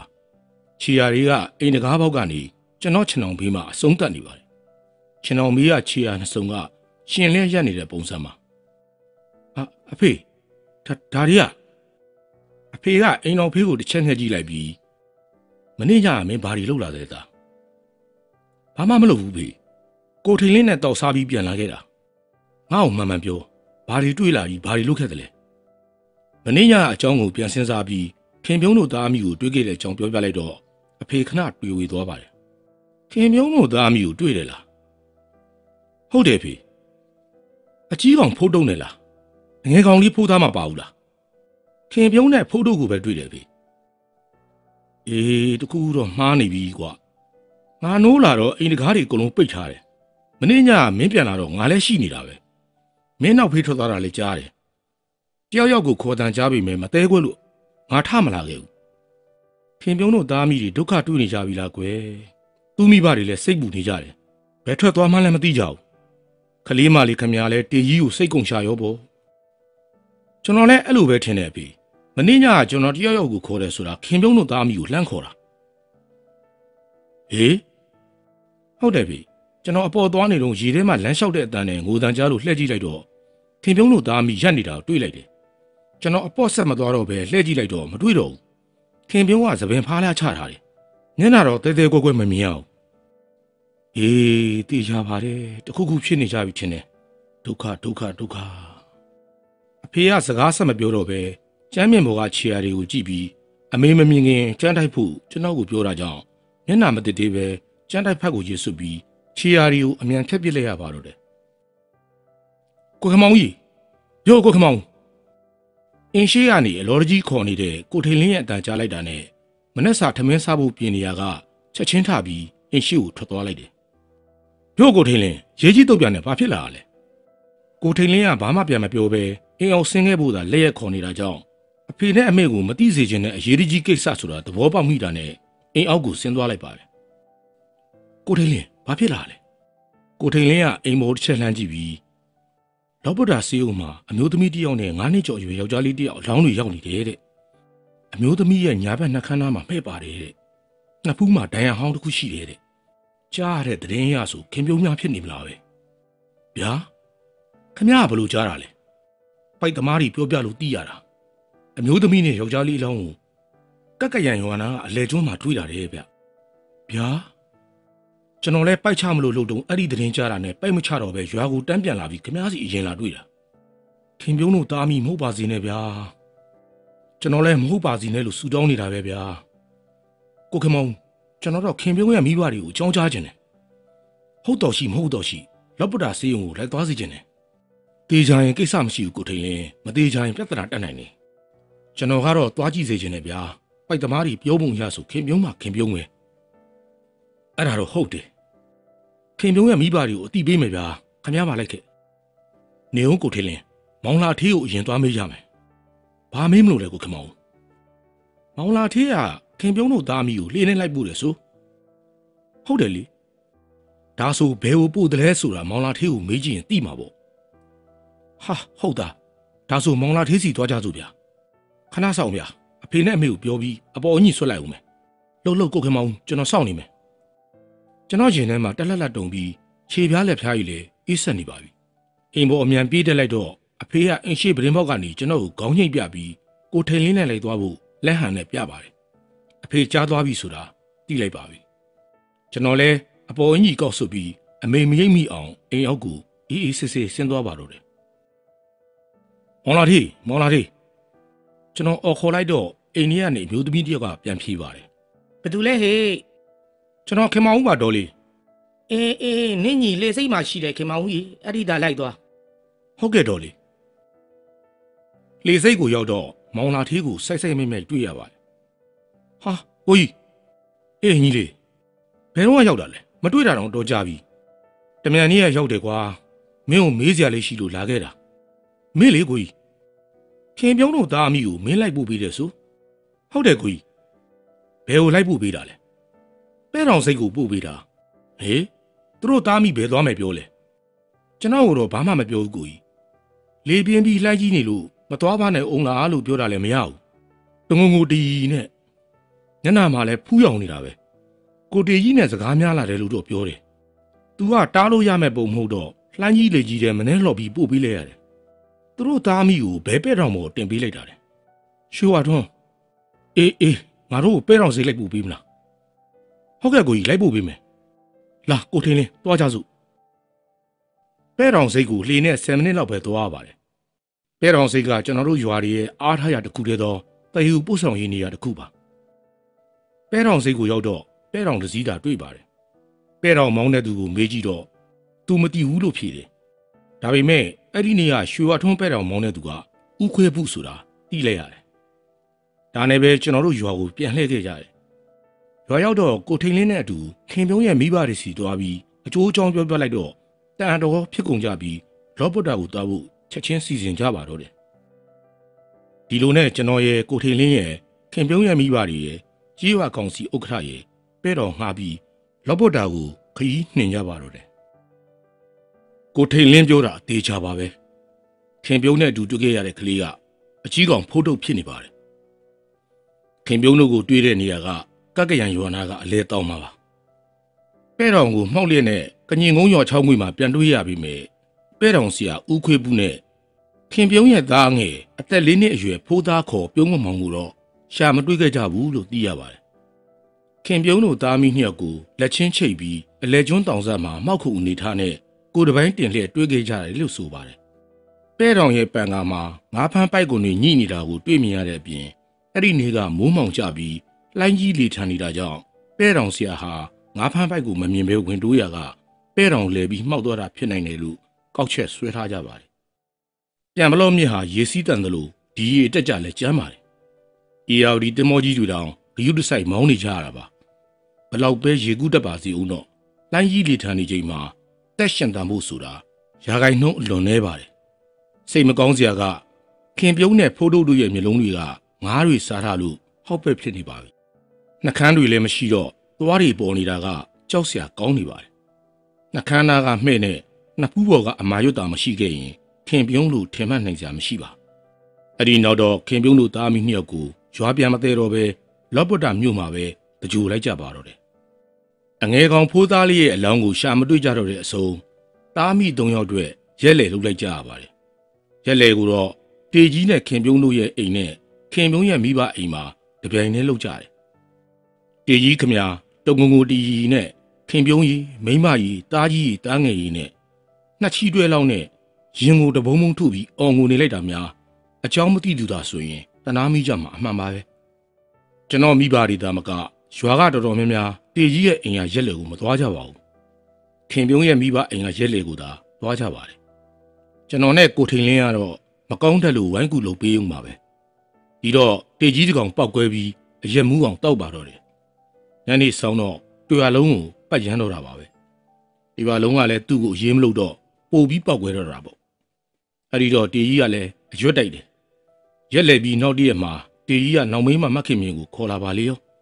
အဲ့ဒီတော့တေကြီးကိုတွေ့ရလုံးကပိုချင်ကုန်ကြတာပေါ့မခင်မြင်ကိုလည်းရောတဝင်မလုပ်ကြဘူးဇလန်းကအခုမှစတယ်လို့ပြောရမှာပါကျွန်တော်ရောက်ပြီး9ရက်မြောက်နေ့ညတကောင်ရံအချိန်မှာတေကြီးတို့အိမ်ကနေအတန်တကြီးနဲ့အော်ဟစ်တန်ကိုကြားလိုက်ကြရပါတယ်တေကြီးအော်လိုက်တဲ့ကြောက်စရာအတန်တကြီးကြောင့်အိမ်နီးနားချင်းတွေလည်းလန်တို့ကုန်ကြတာပေါ့ခွေးတွေကလည်းဦးတေကြီးတို့အိမ်နဲ့ကျွန်တော်တို့နဲ့က10ရင်လောက်သာချတော့ကျွန်တော်ရောကျွန်တော်မိဘတွေပါလန်တို့ကုန်ကြတယ်အဲ့ဒီချိန်ကကျွန်တော်တို့ရွာမှာဘက်ထရီမီးပဲတုံးကြတာဆိုတော့ခြံတော်ထဲကအမြန်ထွက်ပြီးမီးထွန်းလိုက်ရတယ်အဖေကလည်းလက်နှိပ်ဓာတ်မီးကင်ပြီးအိမ်ရှိကိုထွက်လာတယ်တာဓာတ်မီးယူပြီးပြန်ထွက်ကြည့်ရခုနအော်တာတေကြီးမဟုတ်လားဟုတ်တယ်ဖေရော့ဓာတ်မီးယူပြီးသွားကြည့်စမ်းကွာခမောက်ဆောင်သွားဟုတ်ကဲ့ဖေဟုတ်ကဲ့အဖေလက်ထဲက3000ထူ National လက်နှိပ်ဓာတ်မီးယူပြီးအိမ်အောက်ကိုဆင်းသွားလိုက်တယ်အနီးနားအိမ်တွေလည်းမီးတွေလင်းလာပြီးအိမ်ထဲကနေနားဆွနေကြတယ်မိုးကလည်းတစ်ဖက်ဖက်ကျနေပါတယ်မိုးမုံတွေကြားမှာ3000ထူဓာတ်မီးရဲ့အလင်းရောင်ကလင်းထိန်နေပါတယ်ရွှွနေဘွက်တွေတဲ့ရုံးရင်းကန်ရင်တေကြီးအိမ်တိုင်းရောက်လို့ဓာတ်မီးနဲ့ထိုးကြည့်လိုက်တဲ့အခါမှာတော့အိမ်ရှိကပင်ပေါ်မှာတေကြီးကပက်လက်သူ့နောက်မရမခင်မြင်ကထမင်းရင်ရှားသပင်ဖားလာနဲ့ခါထောက်ပြီးတေကြီးရဲ့လယ်မျိုးကိုနင်းထားတယ်ဓာတ်မီးနဲ့ထိုးထားတဲ့ကျွန်တော်ကိုလှမ်းကြည့်လိုက်တဲ့မခင်မြင်ရဲ့မျက်နှာကိုမြင်လိုက်ရတော့ကျွန်တော်ပါဆက်ကဟာကနေထွက်သွားပါတော့တယ်ဟာအမလီအာမရီတန်ထွက်လာတာကျွန်တော်တယောက်တည်းမဟုတ်ပါအင်းရှိအိမ်တွေနဲ့ဘေးအိမ်တွေကပါအထိတ်တလန့်ဖြစ်ပြီးအလန့်တကြားရေရွတ်လိုက်ကြတယ်တချို့ဆိုအိမ်ထဲပြေးဝင်ပြီးတကားတွေအမြန်ပိတ်လိုက်ကြတယ်ကျွန်တော်မြင်နေရတာမခင်မြင်မဟုတ်ပဲမျက်လုံးဟောက်ပဲနှကန်းတွေမရှိတော့တဲ့မျက်နှာနှကန်းတွေမရှိတော့ပေါ်နေတဲ့သွားနဲ့သဖုံးတွေကြောင့်ရီးပြသလိုဖြစ်နေတယ်ကျွန်တော်လည်းဓာမီကိုအောက်ဆိုင်ချပြီးဘာဆက်လို့မှမသိဖြစ်သွားတယ်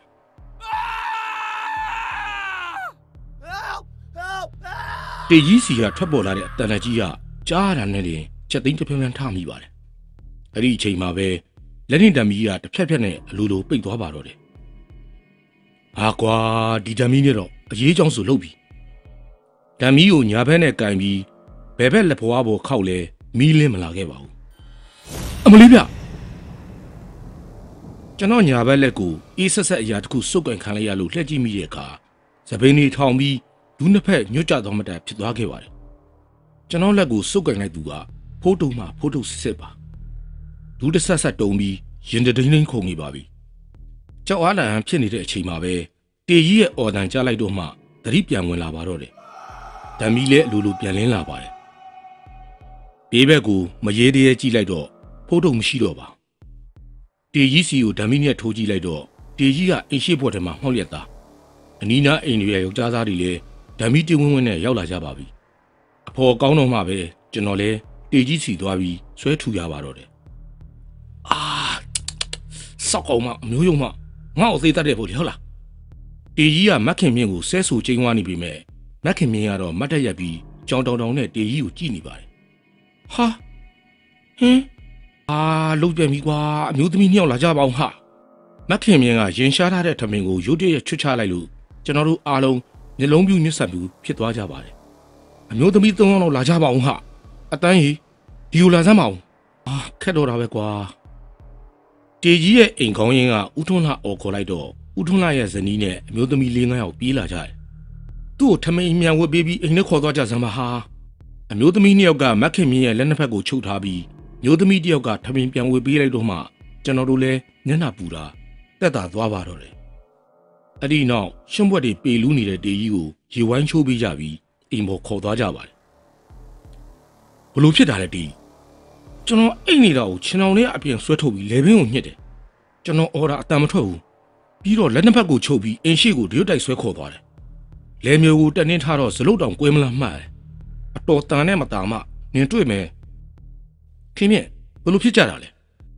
ကျမမသိဘူးအခုဘာဖြစ်နေကြတာလဲမတာမှယူချင်းအောင်မဆောင်နဲ့နင်ငါ့ကိုအသေးတတ်နေတာဟမ်ကျမဘာမှမသိတာပါကျမပြောတာရုံမှာကိုတီကြီးရဲ့ရှင့်ကိုတတ်ပါမလားဟောဒီဘိုက်တဲ့ကလေးကရှင့်ကလေးလीကျမအိပ်ပျော်နေတာဘာတွေဖြစ်ကုန်မှန်းတော့မသိတော့ပါဘူးကောင်မဘူးပေါ်သလိုပေါ်တာတော့ငုံလာဥလို့ချင်သေးတယ်ဟလားအခုငါ့အိမ်မအစင်အခုချက်ချင်းစဉ်းစားဟင်မခင်မြေကဘာမှနားမလဲသလိုကြောင်စီစီမျက်လုံးတွေနဲ့တေကြီးကိုကြည့်နေပါတယ်ကျမတကယ်ဘာမှမသိတာပါကိုတီကြီးနဲ့အတူပေးချင်းရှင်အိပ်နေတာပဲလေကျမလည်းနားမလဲတော့ဘူးမသားမထမပြောနဲ့ငါထားလို့လိုက်ရသေးတော့မယ်အခုချက်ချင်းငါ့အိမ်မအစင်နေ့ကနေဘယ်မှသွားသေးသေးဘယ်လီနဲ့ပဲသွားနေနေတေး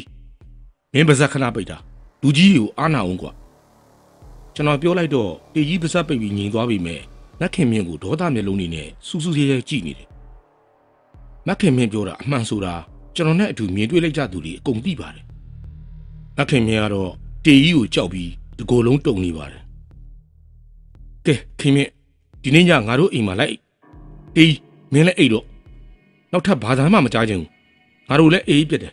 လူစုခွဲကြတော့ဟိဦးထွန်းလာတို့ဇနီးမောင်နှံကမက်ခင်မြင့်ကိုခေါ်သွားကြတဲ့အချိန်မှာအားလုံးလူစုကွဲသွားတာနဲ့ကျွန်တော်လည်းအိမ်ပြန်လာခဲ့ပါတယ်အိမ်ရောက်တော့အဖေကမေးလို့အကျိုးအကြောင်းပြောပြလိုက်တဲ့အခါအဖေကခေါင်းတငိမ့်ငိမ့်နဲ့မေးစီကိုပို့ပြီးနားထောင်နေပါတယ်ခင်ပြုံးကတော့ဂလဲစားချီတော့မှနဲ့တူတယ်ဗျာဖေအိဋ္ဌိယဆိုတဲ့မိန်းမတွေရဲ့အတွင်းသဘောကမှန်းဆခဲ့တယ်ကွာချစ်ပြီးရေးဆိုရင်အသက်ပေးပြီးချစ်တတ်ကြတယ်မုန်းပြီးရေးဆိုရင်လည်းလှဲ့မကြည့်ကြတဲ့အထိမုန်းတတ်ကြတယ်ခင်ပြုံးကတေကြီးကိုမိခင်လိုနှမတယောက်လိုတဲကြီးခံဒုက္ခခံပြီးနှစ်ကာချစ်ခဲ့တာကွာကျွဲလိုနွားလိုရိုက်လဲပေခမ်းနေတာအေးအချစ်နဲ့ပတ်သက်လာရင်တော့မုန်းတာဝေစားမယ်အချစ်တော့ခွဲမပေးနိုင်ဘူးဆိုတဲ့အထဲမှာခင်ပြုံးလည်းအပါဝင်ပဲသူ့ကိုဘယ်လောက်ရိုက်တီးခံနိုင်ပေမဲ့သူ့ရဲ့မြတ်တာကိုဥပိ္ပခါပြူပြီးနောက်တစ်ယောက်ကိုနေရာပေးလိုက်တဲ့အပေါ်မှာတော့ဘလို့မှတီးခံနိုင်စွာမရှိတော့ဘူးခင်ပြုံးရဲ့ခံစားချက်ကိုငါနားလဲတဲ့သားကျွန်တော်လည်းနားလဲတယ်အဖေစိတ်မကောင်းဖြစ်မိပေမဲ့ခင်ပြုံးတဲ့ကလေးနှစ်ယောက်တေကြီးလက်ကလွတ်သွားတာကိုတော့ငါကျင်တတ်တယ်ဗျာဟုတ်တယ်ကွာရသမျှအမွေတွေတုံဖြုံတေးပြီးတီတီနဲ့လှုပ်ချင်ရလို့မိသားစုကိုတစ်ချက်လေးမှလှည့်မကြည့်မိမနဲ့ကလေးတွေကငတ်တယ်လေပြက်တယ်လေဒီလိုလင်သားဒီလိုအဖေမျိုးရဲ့လက်ထဲကအသေးပဲထွက်အရှင်ပဲထွက် လွတ်သွားတာအကောင်းဆုံးပဲအသက်တည်သွားတာကတော်သေးတာပေါ့ငါသားရအရှက်နဲ့ဘွားတည်သွားရင်စိတ်တန်ရာကြောင့်တစ်သက်လုံးရှင်လင်းနဲ့တည်သွားတော့မှာအဖေပြောတာလည်းမှန်နေတော့ကျွန်တော်ဘာမှဆက်မပြောတော့ပါပြောစရာစကားလည်းမရှိတော့ပါသို့ပေမဲ့ခင်ပြုံးတို့သားမိတွေအတွက်ရှင်ထဲမှာမချစ်တင်ခင်တော့ခံစားနေမိပါတယ်တေကြီးမောင်းချတော့မက်ခင်မြင်လဲသူ့ရွာကိုပြန်သွားတယ်မက်ခင်မြင်မရှိတော့တေကြီးလဲပို့ဆိုးလာတယ်ဘိုလူစီကပတ်စံချီဒီလူစီကပတ်စံတောင်းပြီးတနေကုန်မူးနေတော့တာပဲတရက်တော့တေကြီးနဲ့ကျွန်တော်လမ်းမှာစုံတယ်ကိုလေးဘာတော့ကျွန်တော်တရေကြောက်လို့ကိုလေးတို့စီမှာလာအိတ်လို့ရမလားဘာရဲကွာတရေကြောက်လို့ကိုလေးတို့စီမှာလာအိတ်လို့ရမလားလို့ညောင်တီအချိန်လုံးမူးနေတဲ့ကောင်အိမ်ခေါ်သိရမလားကွာလူကြီးတွေကိုအားနာအောင်ကျွန်တော်ကြောက်လို့ပါဘာဖြစ်ရပြန်လာလဲခင်ပြုတ်6လို့ဟာမဟုတ်တာကွာကျွန်တော်ပြောတာမယုံရင်ကိုလေးတညလောက်လာအိတ်ကြည့်ပါဗျာနေစမ်းမအောင်ခင်ပြုံးကဘယ်လို6တာလဲကျွန်တော်6ကိုလာဆွဲတယ်မနေ့ညကလည်းကျွန်တော်အရက်ထိုင်တောက်နေတော့လက်တကမ်းမှာတဖြည်းဖြည်းပေါ်လာတာစပင်ဖားလားနဲ့မျက်လုံးတွေကဟောက်ပက်နှာခမ်းတွေလည်းမရှိတော့ဘူးရေလဲဆူရွှဲနေတယ်တေးရမဖြစ်နိုင်တာမူးမူးနဲ့မြင်းကြီးမြင်တာနေမှာပါကွာကျွန်တော်မလီမာဘူးကိုလေးကျွန်တော်တယောက်တည်းမနေရဲလို့ပါဗျာကျွန်တော်ကိုဘယ်သူမှလက်မခံဘူးအကိုလေးကဆွေမျိုးမှုအကူကြီးတောင်းတာပါမင်းကိုငါမိဘလည်းလက်ခံမှာမဟုတ်ဘူးတေးအကိုလေးမယုံရင်ကျွန်တော်အိမ်မှာတညလောက်လာအိတ်ကြည့်ပါဗျာအေးလေဒီညလာခဲ့မယ်ကျွန်တော်လည်းကြောက်တတ်ပြီမဲ့ခင်ပြုံးဘလို့6တယ်လဲဆိုတာသိကျင်တာကြောင့်ညလာအိတ်မယ်လို့ပြောလိုက်မိတယ်အကိုလေးတကယ်လာမှာနော်လာပါမယ်ဆိုမှကွာငါဆိုလဲပတ်စံလေးနည်းနည်းလောက်ချီးပါလားဗျာလုတ်ပြန်ပြီကွာအရက်တောက်ဖို့မဟုတ်လားထမင်းစားဖို့ပါဗျာစံဝယ်ဖို့တော့ဗျာမရှိဘူးအရက်ပဲတောက်နေတာဟုတ်ကွာတေကြီးကိုစူငောက်နေပြီမဲ့လက်ကတော့အိတ်ကတ်ထဲရောက်သွားပါပြီရော့30စံဝယ်တော့ဟေ့ကောင်စိတ်ချပါကိုလေးမနေ့ကလေးကထမင်းမစားရသေးဘူးကျွန်တော်ပြန်ဆက်ပါမယ်စမနေနဲ့ဟေ့ကောင်သွားစံဝယ်ပြီးချက်ဟုတ်ကဲ့ကိုလေးအဲ့ဒီချိန်ကငွေ30ဆိုတာအလွန်တန်ဖိုးရှိပါတယ်ကျွန်တော်လာစားမှ180ပဲရပါတယ်ညီကိုဝမ်းခွဲဆိုတော့လေမကြည့်ရနိုင်ပါအိမ်ပြန်ရောက်တော့အဖေကိုကြိုးကြောင်းပြောပြလိုက်တယ်ခင်ပြုံးကမကျွတ်မလို့သေးတာမင်းလည်းသိတာပဲ6လန့်နေဆိုတာတော့အမှန်ဖြစ်လိမ့်မယ်မင်းသိကျင်လဲသွားအိတ်ကြီးပေါ့ကွာကျွန်တော်လည်းသိကျင်နေတာအဖေကခင်ပြုံးကစွန့်တွတ်ပြီးအမျှပေးတာတော့မကျွတ်မလို့ဖြစ်နေရှာတယ်တေကာနီးဇောကတ်သွားလို့ပေါ့ကွာလောက်တောင်ခံစားပြီးတည်သွားရလဲတော့မပြောတတ်ဘူးဥပ္ပစီစေတကကန်ချောင်းတီကြီးပျက်စီးသွားကြတဲ့သူတွေကကျွတ်လွတ်ဖို့ခဲရင်နေကွာဒါပေမဲ့ခင်ပြုံးကဘုရားတရားမြဲတယ်စားစရာမရှိတာတော့ကိုစားမဲ့ထဲကဘုရားဆွန့်ကတ်တယ်တန်ခါကိုဆွန့်ကတ်တယ်အဲ့ဒီကုသူကအကျိုးပြန်ပေးပါလိမ့်မယ်အချိန်တော့စောင့်အောင်ပါပေါ့ဟုတ်ကဲ့ဖေကျွန်တော်ဒီနေ့ညတေကြီးအိမ်မှာစောင့်အိတ်ကြည့်မယ်မင်းကကြောက်တတ်တော့ဖြစ်ပါမလားတေကြီးလည်းရှိတာပဲဖေဟာမင်းတို့နှစ်ကောင်စလုံးတရေကြောက်တဲ့ကောင်လေးပါကွာကြောက်တော့လေပြန်ပြေးလာတာပေါ့အဖေအေးပေါ့ကွာတော့အိတ်ကြီးပေါ့အဖြစ်တော့လေပြေးလာခဲ့ပေါ့ဟိုကောင်ခွေးသားတေကြီးတော့အိမ်ခုံမလာနဲ့သူ့တိုင်းနဲ့သူ့ကံပဲပြစ်ထားခဲ့သူလှုပ်လို့ခင်ပြုံးတို့သားမိတွေတေးရတာခင်ပြုံးတို့သားမိတွေမတေးခင်ဘလောက်ခံစားလိုက်ရမလဲခွေးသားပြောရင်းဆိုရင်ဒေါသထွက်လာပြီစိတ်လျှော့ပါဖေဟာမင်းမို့လို့လူမိုက်ကိုထမင်းစားဖို့ပတ်စံပေးလိုက်သေးတယ်ငတ်နေတယ်ဆိုတော့မကြည့်ရလို့ပါဖေဟာစံကုန်မီလေးကောင်ကိုပြစ်ထားရမှာကွာသူ့ကသူငတ်လို့ပဲသေးသေးကျွန်တော်လဲတနာလို့ပါလူမိုက်ကိုဘယ်တော့မှမတနာနဲ့ကွာအဲ့ဒီကောင်ကခွေးမိကောက်ကြည်တော့ဆိုကျွန်တော်သိပါတယ်ဖေညီကိုဝမ်းခွဲဆိုတော့လဲမနေနိုင်လို့ပါကျွန်တော်ပြောလိုက်တော့အဖေဘာမှမပြောတော့ပဲအိမ်တော်ဖိတ်ဝင်သွားပါတော့တယ်ညစာထမင်းစားပြီး8 နာရီထိုးခါနီးမှာလက်ခဲရီယိုလေးယူပြီးတေကြီးစီကိုထွက်လာခဲ့တယ်တေကြီးစီရောက်တော့တကောင်သားကမူးနေပြီဟဲ့တေးတောက်နေပြန်ပြီလားနည်းနည်းမှအကူလေးဟာနည်းနည်းသာပြောတာလူအဖြစ်ရိုင်းနေပြီပလင်းကလည်းဖင်ကတ်နေ မင်းရောစားရလားစားပါလေကိုလေးယာတေကြီးကိုဘာမှဆက်မပြောတော့ပဲရေဒီယိုဖွင့်ပြီးည8 နာရီသတင်းနားထောင်နေလိုက်တယ်သတင်းနားထောင်နေတော့မိုးကပြုံးဆူတဲကြီးမဲကြီးရွာပါလေရောတေးမိထုံးလိုက်ကွာဟာကိုလေးယာဘက်ထရီအားမသွင်းရတာကြာပေါ့ဗျာကျွန်တော်လည်းမှောင်ထဲမှာနေရတာမင်းနဲ့တော့ခက်တာပဲတေးကြီးဟာဘက်ထရီအားသွင်းတာတစ်ချက်ပါကွာတစ်ချက်တောင်မရှိဘူးလားငါမှုတော့မရှိပါဘူးဗျာဟဲ့ငါမနေ့က30ပေးလိုက်တယ်လေကွာကိုလေးဟာစံလဲဝေရတယ်ဟင်းစားလဲဝေရတယ်တီလဲဝေရတယ်လေဗျာလူစီလားတီကိုလေးကလည်းဗျာတပလင်းပဲဝေတာပါဘီမတော့နိုင်လို့တော့ပဲချရတာလို့ပေါ့ကွာလို့ပေါ့မောင်မင်းနဲ့နှစ်ပါးသွားရတော့မယ်ည7 နာရီလောက်မှတော့ပျက်စီးတွေလက်ပြီးမိုးကြိုးပါပြစ်လာပါဗီဒီယိုကလည်းမိတစ်ချက်မမိတစ်ချက်မှုစက်နားမထောင်တော့ပဲပြေးလိုက်ရဓမီမီယူလာမိတာရောအနှွေးတဲ့ယူလာမိတဲ့တွေ့ရောနောင်သားရနေမိတယ်ချင်းကလည်းကိုက်တာမှတဝီဝီနဲ့ကိုလေးအင်ရှိတကားပြေးလိုက်ရမှာအပိတ်နဲ့ရောဒါလောက်မှောင်နေတာအင်ရှိတကားပိတ်ရင်ဘာမြင်ရတော့မှာလဲအခုတော့အပြင်ကလင်းအောင်လေးဝင်နေလို့မြင်နေရတာည7 နာရီထိုးကနီးလောက်မှာတော့လက်စည်းရောင်နဲ့အတူအိမ်တကားပေါက်ဝမှာသပင်ဖားလျားနဲ့ရက်နေတဲ့သူကိုကျွန်တော်ရောတေကြီးပါမြင်လိုက်ရပါတယ်လီနဲ့အတူပုံနှံကလည်းထောင်းထောင်းထနေဟာအကိုလေးခင်ပြုံးလာပြီတေကြီးကကျွန်တော်စီပြေးလာပြီးဘေးမှာပူးကတ်ထိုင်လိုက်တယ်အပုတ်နှံနဲ့ရက်နှံကြောင့်အန်ထွက်မတတ်ပါပဲလို့ပါအောင်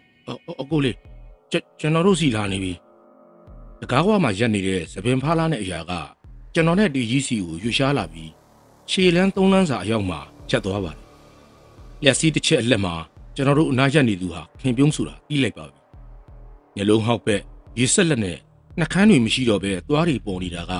အတော်ကြောက်ဖို့ကောင်းပါတယ်ကျွန်တော်တယောက်ထဲသာဆိုရင်ထွက်ပြေးမိမှာအမှန်ပါတေကြီးမကြောက်နဲ့ကျွန်တော်လက်မောင်းကိုတင်းတင်းဆုပ်ကင်ထားတဲ့တေကြီးကိုအားပေးနေရပေမဲ့ကျွန်တော်လည်းဒူးမခံတော့ပါခင်ပြုံးညီမလေးအကိုလေးပြုတဲ့ကုသိုလ်တွေကိုအမျှပေးပါတယ်နော်အမျှ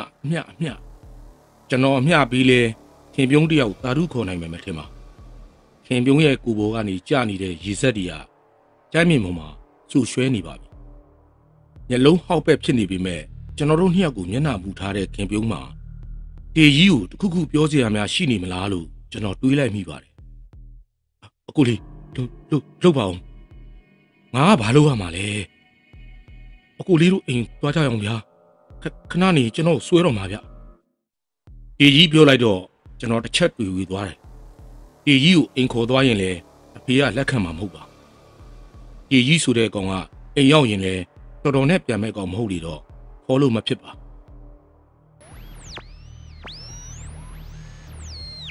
ပိတ်ထားတဲ့တက်ခေးရီဒီယိုလေးကရုတ်တရက်အတန်မီလာပြီးလိုင်းတွေရေးသလိုအတန်တွေထွက်လာပါတယ်ကျွန်တော်နဲ့တေကြီးကတော့ရေဒီယိုဂူးဆိုင်အားရှေ့မှာရက်နေတဲ့ခင်ပြုံးကိုသာဘာလို့မလဲဆိုတဲ့အတွေးနဲ့ထိတ်လန့်တကြားကြည့်နေကြတယ်ကိုတေကြီးအရွှီအော်နေတဲ့လေတံကြားမှာကိုတေကြီးဆိုတဲ့ခင်ပြုံးရဲ့အတန်ကိုတဲ့ကြားလိုက်လို့တေကြီးနဲ့ကျွန်တော်နှစ်တယ်မွေးထောင်သွားကြပါတယ်အကိုလေးမူးတွေလည်းပြေကုန်ပါပြီဗျာလှုပ်ပါအောင်ငါကဘာလုပ်လို့ရမှာလဲကွာကျွန်တော်နဲ့တေကြီးတို့ပြောဆိုနေစင်မှာပဲ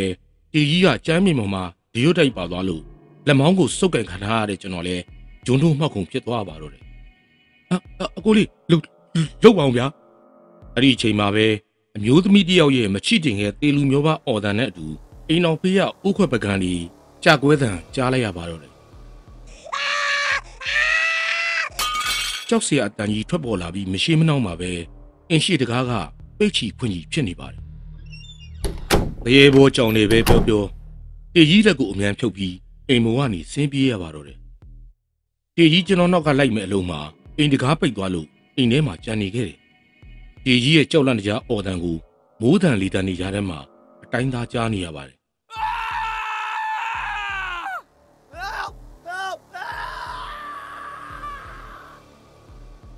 ကျွန်တော်အိမ်ပြန်ရောက်တော့အဖေကတရားထိုင်နေတယ် အမေကတော့အိတ်ခမ်းထဲမှာအိတ်နေပြီထင်ပါတယ်တရားထိုင်နေတဲ့အဖေကိုနှောက်ယှက်မပေးခြင်းပေမဲ့ကြောက်အားလန့်အားဖြစ်နေတဲ့တေကြီးကိုပြစ်ထားခဲ့တယ်လို့ဖြစ်နေတော့စိတ်မလုံးပါနောက်ဆုံးတော့အဖေကိုတူတူလေးခေါ်လိုက်တယ်အဖေတုံတုံရင်နဲ့ခေါ်နေတဲ့ကျွန်တော်ကိုအဖေကလှည့်ကြည့်ပါတယ်လိုလဲကွာခင်ဗျုံကိုတွေ့ခဲ့လားတွေ့တယ်အဖေတို့ပါအောင်ဟိုမှာတေကြီးတယောက်တည်းကြောက်ပြီးအော်ကြမ်းခဲ့တယ်ကျွန်တော်ပြေးဆင်းလာတော့တကားကအလိုလိုပိတ်သွားတာတေအောင်မတတ်ပါဘူးကွာကြောက်လန့်ပြီးတေသွားရင်တော့မပြောတတ်ဘူးဖိုးတို့ကတော့မင်းနဲ့အတူလိုက်လာပြီကွာဗျာအဖေကကျမ်းပေါ်ကိုလက်ညှိုးထိုးပြတယ်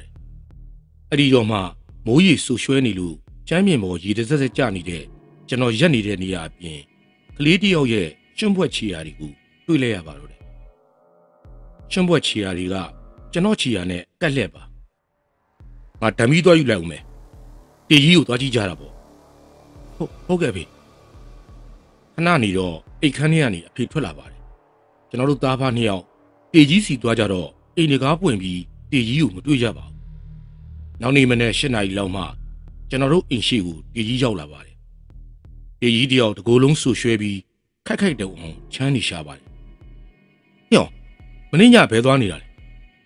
ခန်းနာကလေပေါ်မှာသွားထိုင်နေတာအကိုလေးလှုပ်ရက်တယ်ဗျာကျွန်တော်ကိုပြစ်ထားခဲ့တယ်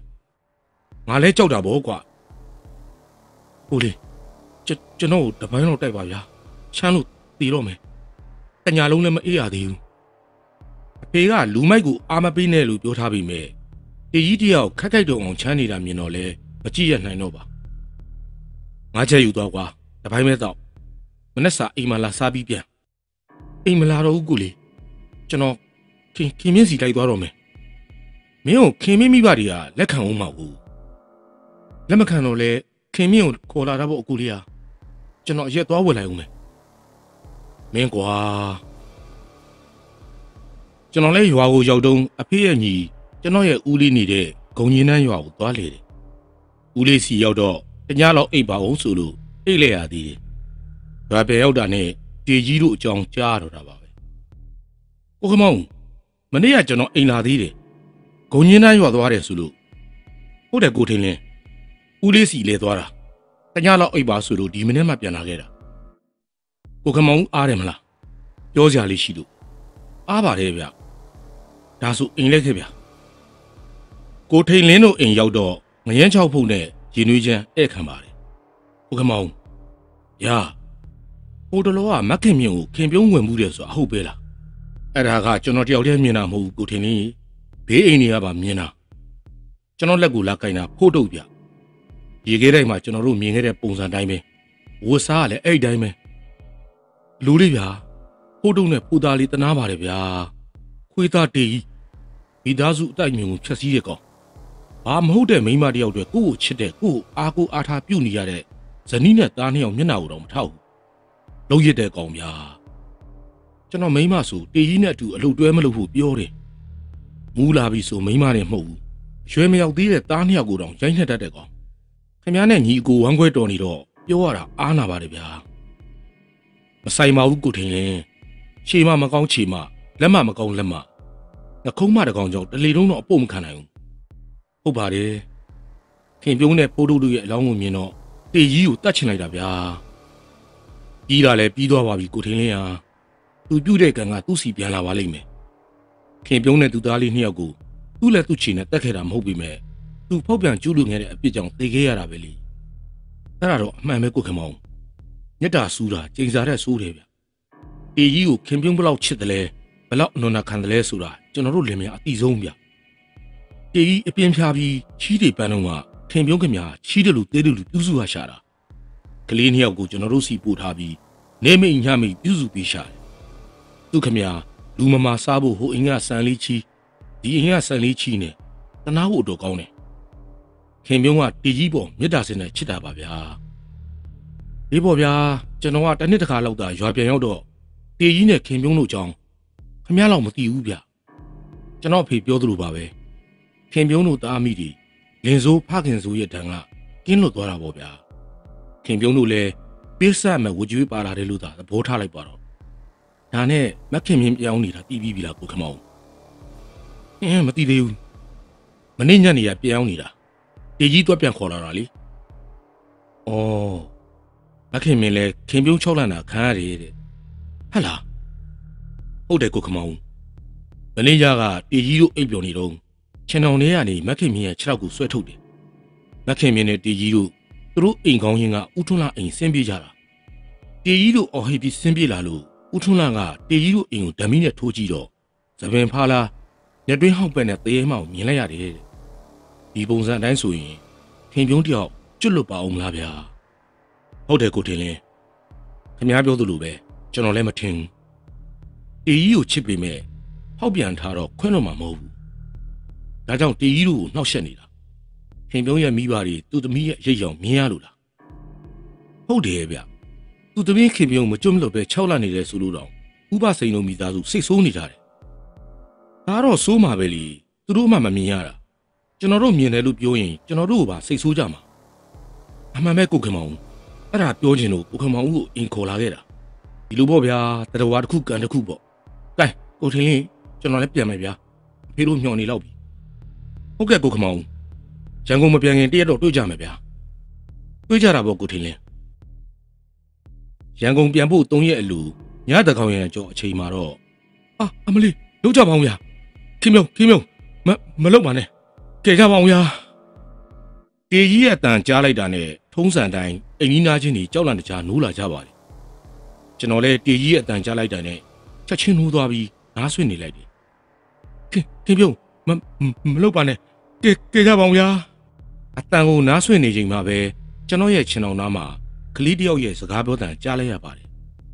ဘဘခင်ဒီလေးကိုရှာပေးပါကိုသားလေးကိုရှာပေးပါကျွန်တော်အိမ်မက်မက်နေတာမဟုတ်ပါအတန်ရှင်ဟာဖိုးထုတ်ဆိုတာကျွန်တော်သိပါတယ်ဘဘခင်လို့ခေါ်တာဖိုးထုတ်တယောက်ပဲရှိပါတယ်ဖိုးသားကကျွန်တော်ကိုဘာတလုံးပဲခေါ်ပါတယ်ဖိုးထုတ်ကပုံကြီးဝှက်ချင်လို့ခဏပူစားရှာတယ်ဖိုးထုတ်ယာမင်းကိုဘဘခင်မတွေ့ရဘူးဘဘခင်တားတိမှာတားကြောက်တယ်ဘဘခင်နဲ့အတူအိမ်မယ်နော်ဟမ်သွေးသားနှောတဲ့ဆွေမျိုးဖြစ်ပေမဲ့ဘဝချားနေပြီဖြစ်တဲ့တူတော်မောင်ဖိုးထုတ်စီကထွက်ပေါ်လာတဲ့စကားကိုကြားလိုက်မိတဲ့အခါခေါင်းတစ်ပန်းကြည့်ပြီးချက်ချင်းထထိုင်လိုက်မိတယ်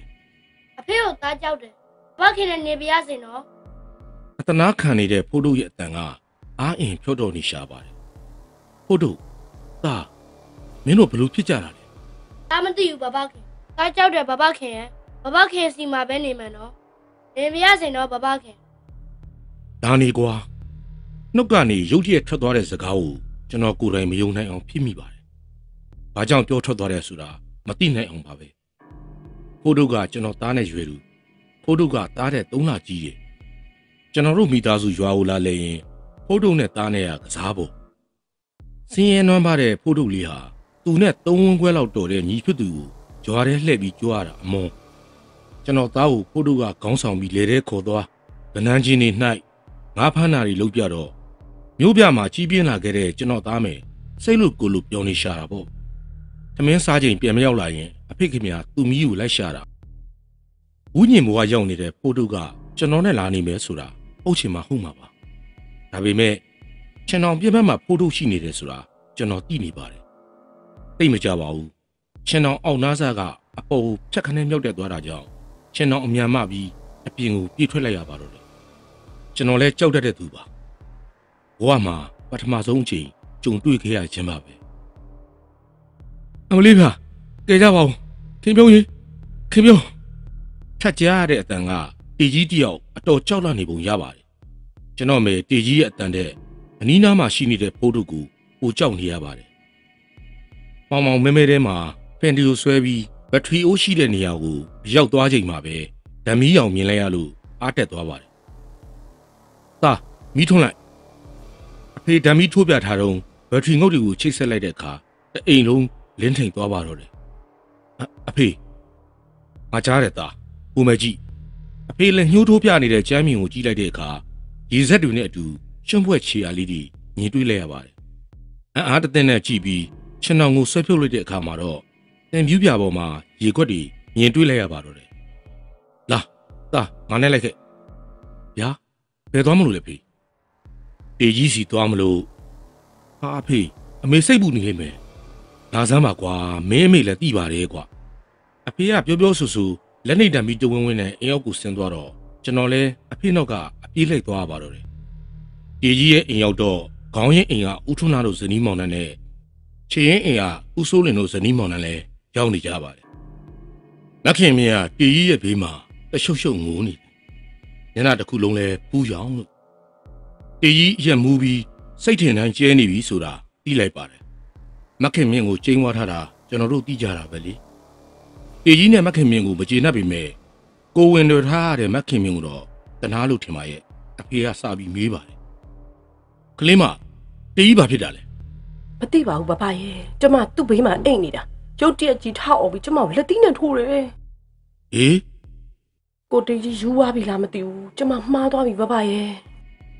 သိမှန်တာပေါ့ကလေးမသူတစ်ပါးရဲ့အတိုက်မြုံဖြက်စီးရင်ဖြက်စီးတဲ့သူဟာကိုလဲစိတ်ချမ်းသာမှုမရပါဘူး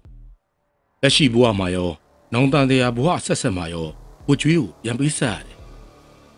အမလေးဗျာအမလေးဒီပြုံးတော်ပါပြီငါတောင်းပန်ပါတယ်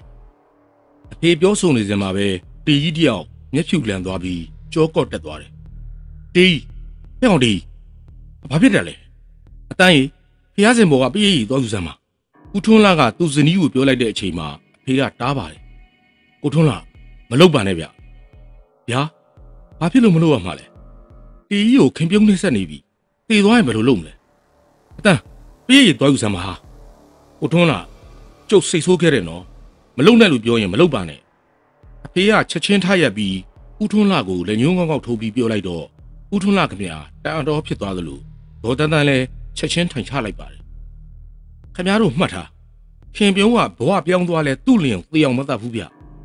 သူ့ရင်ထဲကခန်းစားချက်ကသေရပါတဲ့အထိဖြစ်သွားလို့အခုလိုလုံနေတာအချိန်တန်ရင်ပြီးသွားမှာခင်ဗျားတို့ပရိတ်ရည်နဲ့ပတ်တော့ခင်ပြုံးကိုဒုက္ခပေးသလိုဖြစ်မနေဘူးလားဒီမဲ့ကိုထွန်းလာခင်ဗျားနားလဲတဲ့တယ်လို့ထင်တယ်အေးဗျာကျွန်တော်မှားသွားတယ်ဗျခွင့်လို့ပါခင်ပြုံးငါတောင်းမှန်ပါတယ်မလုပ်ပါနဲ့တော့တီကြီးပြောဆိုနေရင်မှာပဲဒေါ်တန်းတန်းတယောက်နတ်ပူးသလိုအတုံးကြီးဖြစ်လာပါတယ်ကိုတေရှင်ကိုအရင်ချစ်ခဲ့တာလုံရတယ်နော်ဒေါ်တန်းတန်းကတီကြီးကိုပြေးဖက်လိုက်တော့ဦးထွန်းလာမျက်နှာပြက်သွားပြီးဒေါ်တန်းတန်းကိုဆွဲခေါ်တယ်ဟာအတန်းနေဘာတွေပြောနေတာလဲဘာတွေရှောက်လုပ်နေတာလဲကိုထွန်းလာလွတ်ထားလိုက်အတန်းကိုခင်ပြုံးဝင်ပူးနေပြီဟာကြော်မကောင်းကြားမကောင်းဗျာဘဘသမီးခင်ပြုံးပါဟေးဦးထွန်းလာနဲ့အင်ကြီးနာချင်းနေအံ့ဩသွားကြပြီမြဲအဖေနဲ့ကျွန်တော်ကတော့မအံ့ဩပါမခင်ကျမရှင်းစီလာမယ်ဟင်မလာနဲ့ခင်ပြုံးငါစီမလာနဲ့မကြောက်ပါနဲ့ကိုတေကျို့မိုးလို့မဟုတ်ပါဘူးချစ်လို့ပါကျမလာခဲ့မယ်ဟင်လုံးဝမလာနဲ့ငါလက်မခံဘူးမခင်မင်းကပြောဆူဆူနဲ့အိမ်မောကစင်းပြေးသွားပါတယ်ကိုတေကြီးရှင်မုံလို့မဟုတ်ဘူးချစ်လို့ချစ်အနားမှာနေချင်လို့ခင်ပြုံးလာခဲ့မယ်ခင်ပြုံးကိုအရင်လိုချစ်သေးရဲ့လားပြောစမ်းမအောင်ခင်ပြုံးရဲ့ပါကိုနမ်းမှာနော်အားထိုးပြီးနန်းခိုင်းနေတဲ့ဒေါ်တန်းတန်းကိုတေကြီးကကြောင်အားနဲ့ကြည့်နေတယ်ဦးထွန်းလာကတော့မျက်စိမျက်နှာပြက်နေရှာပါပြီအတန်းဟာဒုက္ခပါပဲမြင်မကောင်းဘူးခလှုပ်ပါအောင်ကိုကျော်ဖေးလှုပ်ကြပါအောင်လွတ်ထားလိုက်ပါကိုထွန်းလာဟာဗျာခမ ्या မိမအဲ့လိုလုပ်ရင်ခံနိုင်မလားခံနိုင်တယ်ကွာထွန်းလာရသူ့စိတ်ထဲကဖြစ်တာမဟုတ်ခင်ပြုံးဝင်ပူးနေတာခဏလောက်ထားပေးလိုက်ပါကွာဟာဗျာမချစ်တင်ငယ်ဖြစ်သွားတဲ့ဦးထွန်းလာကိုချင်းစာမိပါတယ်ဒေါ်တန်းတန်းဆိုတာအသက်က40ကျော်ပဲရှိပါသေးတယ်ဦးထွန်းလာနဲ့10နှစ်ကျော်กว่าပါတယ်ဒီတော့လေဦးနှုတ်ကျွဲခတ်ရှာမှာပေါ့လေကိုတေကြီးခင်ပြုံးရဲ့ပါကိုနမ်းမှာနော်တေကြီးနမ်းလိုက်တဲ့အခါခင်ပြုံးဝင်ပူးနေတဲ့ဒေါ်တန်းတန်းကတေကြီးကိုဖက်လိုက်ပါတော့တယ်ဟာအတန်းကိုတေကြီးခင်ပြုံးတို့သားမိတွေပဲ့တောင်စိတ်ကိုလှင်းနေသွားကြတယ်ပဲ့တောင်နဲ့ဘီတုတ်ကတငယ်ချင်းစီသွားမလို့ပတ်စံမပါတော့ငကက်တစ်ဖက်ချုပ်ပြီးပဲ့တောင်စီအောင်ပေးလိုက်တယ်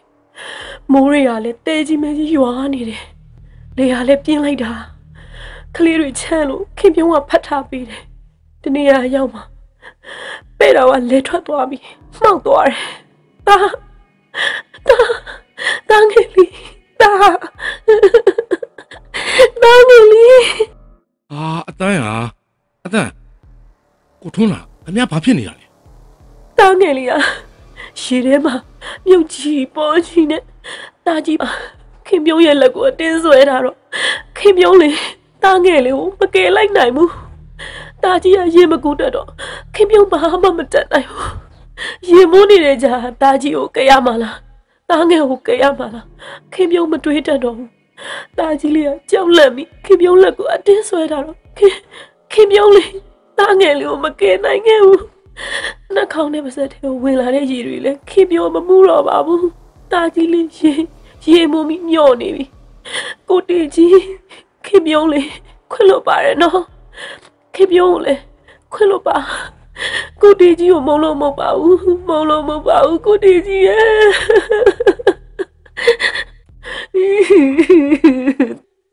ခင်ပြုံးသူမကြီးအတန်းတယောက်ပြင်ပန်းနေရှာပါပြီကွာငါတို့မှသွားလို့ရသွားပါတော့သမီးကိုတေကြီးကဘယ်မှမသွားဘူးဘသမီးကိုရိုက်ချင်တယ်လို့ရိုက်ပါစေသူမကြီးခင်ပြုံးဘွားချင်းလည်းမတူတော့ဘူးကိုဘွားနဲ့ကိုသာနေပါတော့သမီးရဲ့အေးကြီးကိုလည်းဒုက္ခမပေးပါနဲ့တော့သူလုပ်ခဲ့တဲ့အပြစ်ကသူ့ကိုပြန်ပြီးဒဏ်ခတ်ပါလိမ့်မယ်မုံလို့မဟုတ်ပါဘူးဘရဲ့သမီးကကိုတေကြီးကိုအသက်မကချစ်လို့ပါ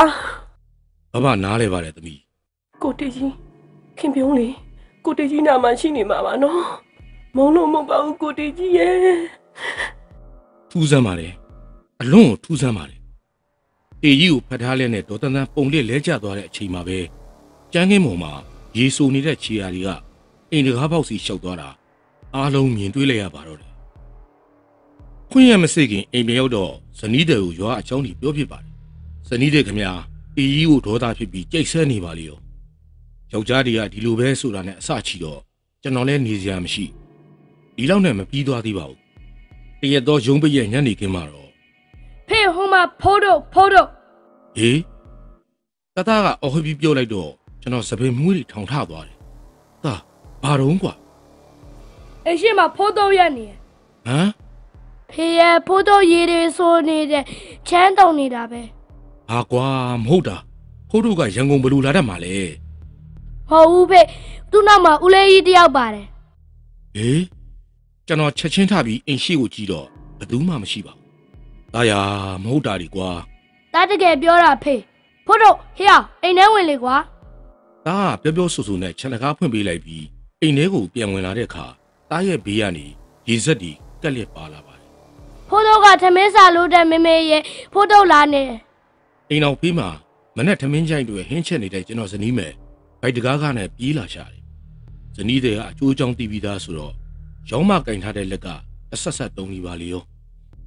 တာဘယ်မှာလဲဖို့တို့ဒီမှာလေတာဘေးမှာရှိနေတဲ့သူတယောက်ကိုပခုံးပုတ်ပြီးပြောနေတယ်လို့ပါပဲအဲ့ဒီမှာလည်းဇနီးတွေကကျွန်တော်ကိုလှမ်းကြည့်တယ်ကျွန်တော်လည်းဘာပြောရမှမသိတော့ပါဘူးဘဝချားနေသူကအိမ်ရှင်ခေါ်လို့အိမ်လေးတောင်ရောက်နေပြီလေဖိုးတို့ကဘိုက်စာလို့တဲ့ဖိုးတို့နဲ့တူတူစားမယ်မေအေးပါတာယာဖေးကျွေးပါမယ်တားမီကထမင်းကြိုက်တွေချက်ပြုတ်နေရတယ်လေကဲတားနဲ့ဖိုးတို့နဲ့နှစ်ယောက်အတူတူစားကြပါတော့နော်အဲ့ဒီနေရာမှာတော့ကျွန်တော်ဇနီးတွေကိုစိတ်ထဲကကြိတ်ပြီးကြီးကျူးမိတယ်ကြောက်ပေမဲ့ဟန်ဆန်ကောင်းတာရဲ့သူ့သားကိုအကျိုးကြောင့်မရှင်းပြတာရဲ့တကယ်တော်ပါပြီတဲ့တားဖိုးတို့ကိုမြင်ရပေမဲ့ကျွန်တော်တို့ကတော့ဖိုးတို့ကိုမမြင်ရပါဘူးသူ့နောက်ကပါလာတဲ့လူကြီးဆိုတာလေဘယ်သူဘယ်ဝါဆိုတာကျွန်တော်လည်းမပြောတတ်တော့ပါကျွန်တော်အထင်တော့သူ့ကိုလိုက်ပို့တဲ့သူပဲဖြစ်ပါလိမ့်မယ်ကျွန်တော်ဇနီးကသားနဲ့ဖိုးတို့အတွက်ထမင်းနဲ့ပကံပြင်ပြီးဟင်းနေပါချကျွေးပါတယ်ကျွန်တော်တို့လင်မယားနှစ်ယောက်ထမင်းစပွဲကိုမတိမတာကြည့်လိုက်တော့သားကတယောက်ယောက်နဲ့စကားပြောပြီးထမင်းစားနေပါတယ်သားရဲ့ထမင်းပကံကုန်သွားပြီမဲ့ဖိုးတို့အတွက်ထားတဲ့ထမင်းကတော့ကုန်မသွားပါဘူးဇနီးတွေကတိချင်တာနဲ့ဖိုးတို့ရဲ့ပကံတွေကထမင်းနဲ့ဟင်းတွေကိုအိမ်နာခွေးတွေချကျွေးတော့လုံးဝမစားပဲတအီအီနဲ့ပြေးကုန်ကြပါတယ်ကျွန်တော်တို့အိမ်မှာဖိုးတို့ရှိနေတာသိပါတယ်ကျွန်တော်စာဖတ်နေချိန်တတကြောင်းသွားချိန်ဘောလုံးကကျွန်တော်စီအလိုလိုရောက်လာပါတယ်ကျွန်တော်ဇနီးတဲ့ဒုတိယမြောက်မွေးတော့လဲယောက်ျားလေးပါအဆုတ်သေးရေဝင်နေလို့မနှဲကူးခဲ့ရတယ်ဖေဖေနဲ့မမေဆိုရန်ကုန်လာပြီးသူ့မိငယ်လေးအတွက်ကုန်ကြစိတ်ပေးခဲ့တယ်လို့မမေဆိုသူကိုယ်တိုင်လက်ကမချပဲပြုစုပေးရှာပါတယ်ဒါကြီးကသူ့ညီကိုဖိုးတုတ်တဲ့ဇာသိန်းရရင်တော့ဗျာမက်ခင်မြင့်ကသမီးလေးမွေးတယ်တေကြီးကတော့အရင်လိုမဟုတ်တော့ပဲလိမ်မာသွားပါပြီဆေးလေးမတော့ရဲမတော့ ခဲမရိုက်ကွန်းတော်မြုပ်ပါတယ်သမီးလေးရဲ့နာမည်ကိုမခင်မရလူလူလားလားနဲ့ခင်ပြုံးလို့မှဲ့တယ်တကယ်လဲခင်ပြုံးမှခင်ပြုံးပါပဲညာဘက်နှကမ်းပေါ်ကမှဲ့ရဲရီလိုက်ရင်ပချိုင်လေးနှစ်ဖက်ပေါ်တာရဲခင်ပြုံးနဲ့တထီရရဲပါပို့ပြီးထူးကြတာကတော့နှစ်ဖူးပေါ်အမာရွတ်ပါပဲသူ့အဖေကိုအဖေလို့မခေါ်ပဲကိုတေကြီးတဲ့တေကြီးရက်ပြက်တာလည်းမပြောနဲ့ရက်ပလင်းတွေ့တာနဲ့သူ့အဖေကိုပြေးလှည့်ပြီးလဲမျိုးကိုနင်းထားတာပါဇက်ကလည်းမမှတ်သေးဘူးလားဆိုပဲမုံလို့ဟုတ်ဘူးနော်ဆိုတာကပါသေးထူးဆန်းတာပြောပြအောင်မယ်ကျွန်တော်တို့မိသားစုရွာကိုအလဲသွားရင်မိခင်ပြုံးလေးကတားငယ်လေးကိုမြင်တာနဲ့အတင်းဖက်ပြီးတားကြီးရေးတဲ့ငယ်ကလေးကရေမွန်းတတ်တယ်လို့ခံစားရတဲ့တားငယ်လေးကရေကိုရမ်းကြောက်ပါတယ်သမင်းစားရင်သူ့ကိုယ်ကနေချွေးလိုလိုရေလိုလိုစီးကြတတ်တာအဝတ်စားတွေရွှဲနေအောင်ပါပဲရွာကိုသွားတော့လဲတားငယ်လေးကရေမြင်တာနဲ့ကြောက်နေရောတားကြီးကလည်းသူ့ညီကိုဖိုးတိုးလူပဲခေါ်တယ်ခင်ပြုံးလေးကတော့လေဖြန်းနေတဲ့သူ့အဖေငတီကြီးကိုပြုစုပေးနေရှာတယ်ဒီလိုနဲ့ကလေးတွေရွယ်ရောက်လာတော့ကျွန်တော်သားကြီးကမူလာတန်းပြအကြောင်းဆရာဝင်လုပ်တယ်တားငယ်လေးကတော့သာသနာဘောင်ကိုဝင်သွားလိုက်တာ12ဝါတောင်ရနေပါပြီခင်ပြုံးဝင်စားထားတဲ့ဘွားဟောင်းကသူ့အမေအခုသူ့မောင်နှမဝမ်ခွဲခင်ပြုံးလေးကိုတရားပေးတတ်နေပါပြီဒီကြီးကတော့လေဖြန်းပြီးညာဘက်တစ်ချမ်းဆွဲသွားပါတယ်ခင်ပြုံးကူဝါလေးကသူ့ဖေတီကြီးကိုပြုစုရင်အမြဲပြောလို့ရှိတဲ့စကားကမုံလို့တော့မဟုတ်ပါတဲ့လေးစိန် Entertainment Channel ကိုအားပေးနားဆင်နေကြတဲ့ချစ်စော်သောပရိသတ်အပေါင်းတို့ခင်ဗျာဒီနေ့မှာတင်ဆက်ပေးခဲ့တဲ့ဇာတ်လမ်းလေးကတော့မုံလို့ဖြစ်မဟုတ်ပါဆိုတဲ့ဖြစ်ရမှန်ဇာတ်လမ်းလေးပဲဖြစ်ပါတယ်ခင်ဗျာနောက်ရက်ဒီမှာလဲဇာတ်လမ်းကောင်းလေးဒီတင်ဆက်ပေးဦးမှာမို့စောင့်မျှော်အားပေးနားဆင်တော်မူကြပါအောင်ခင်ဗျာချစ်ပိသတ်ပေါင်းကျမ်းမာချမ်းသာတော်မူကြပါစေ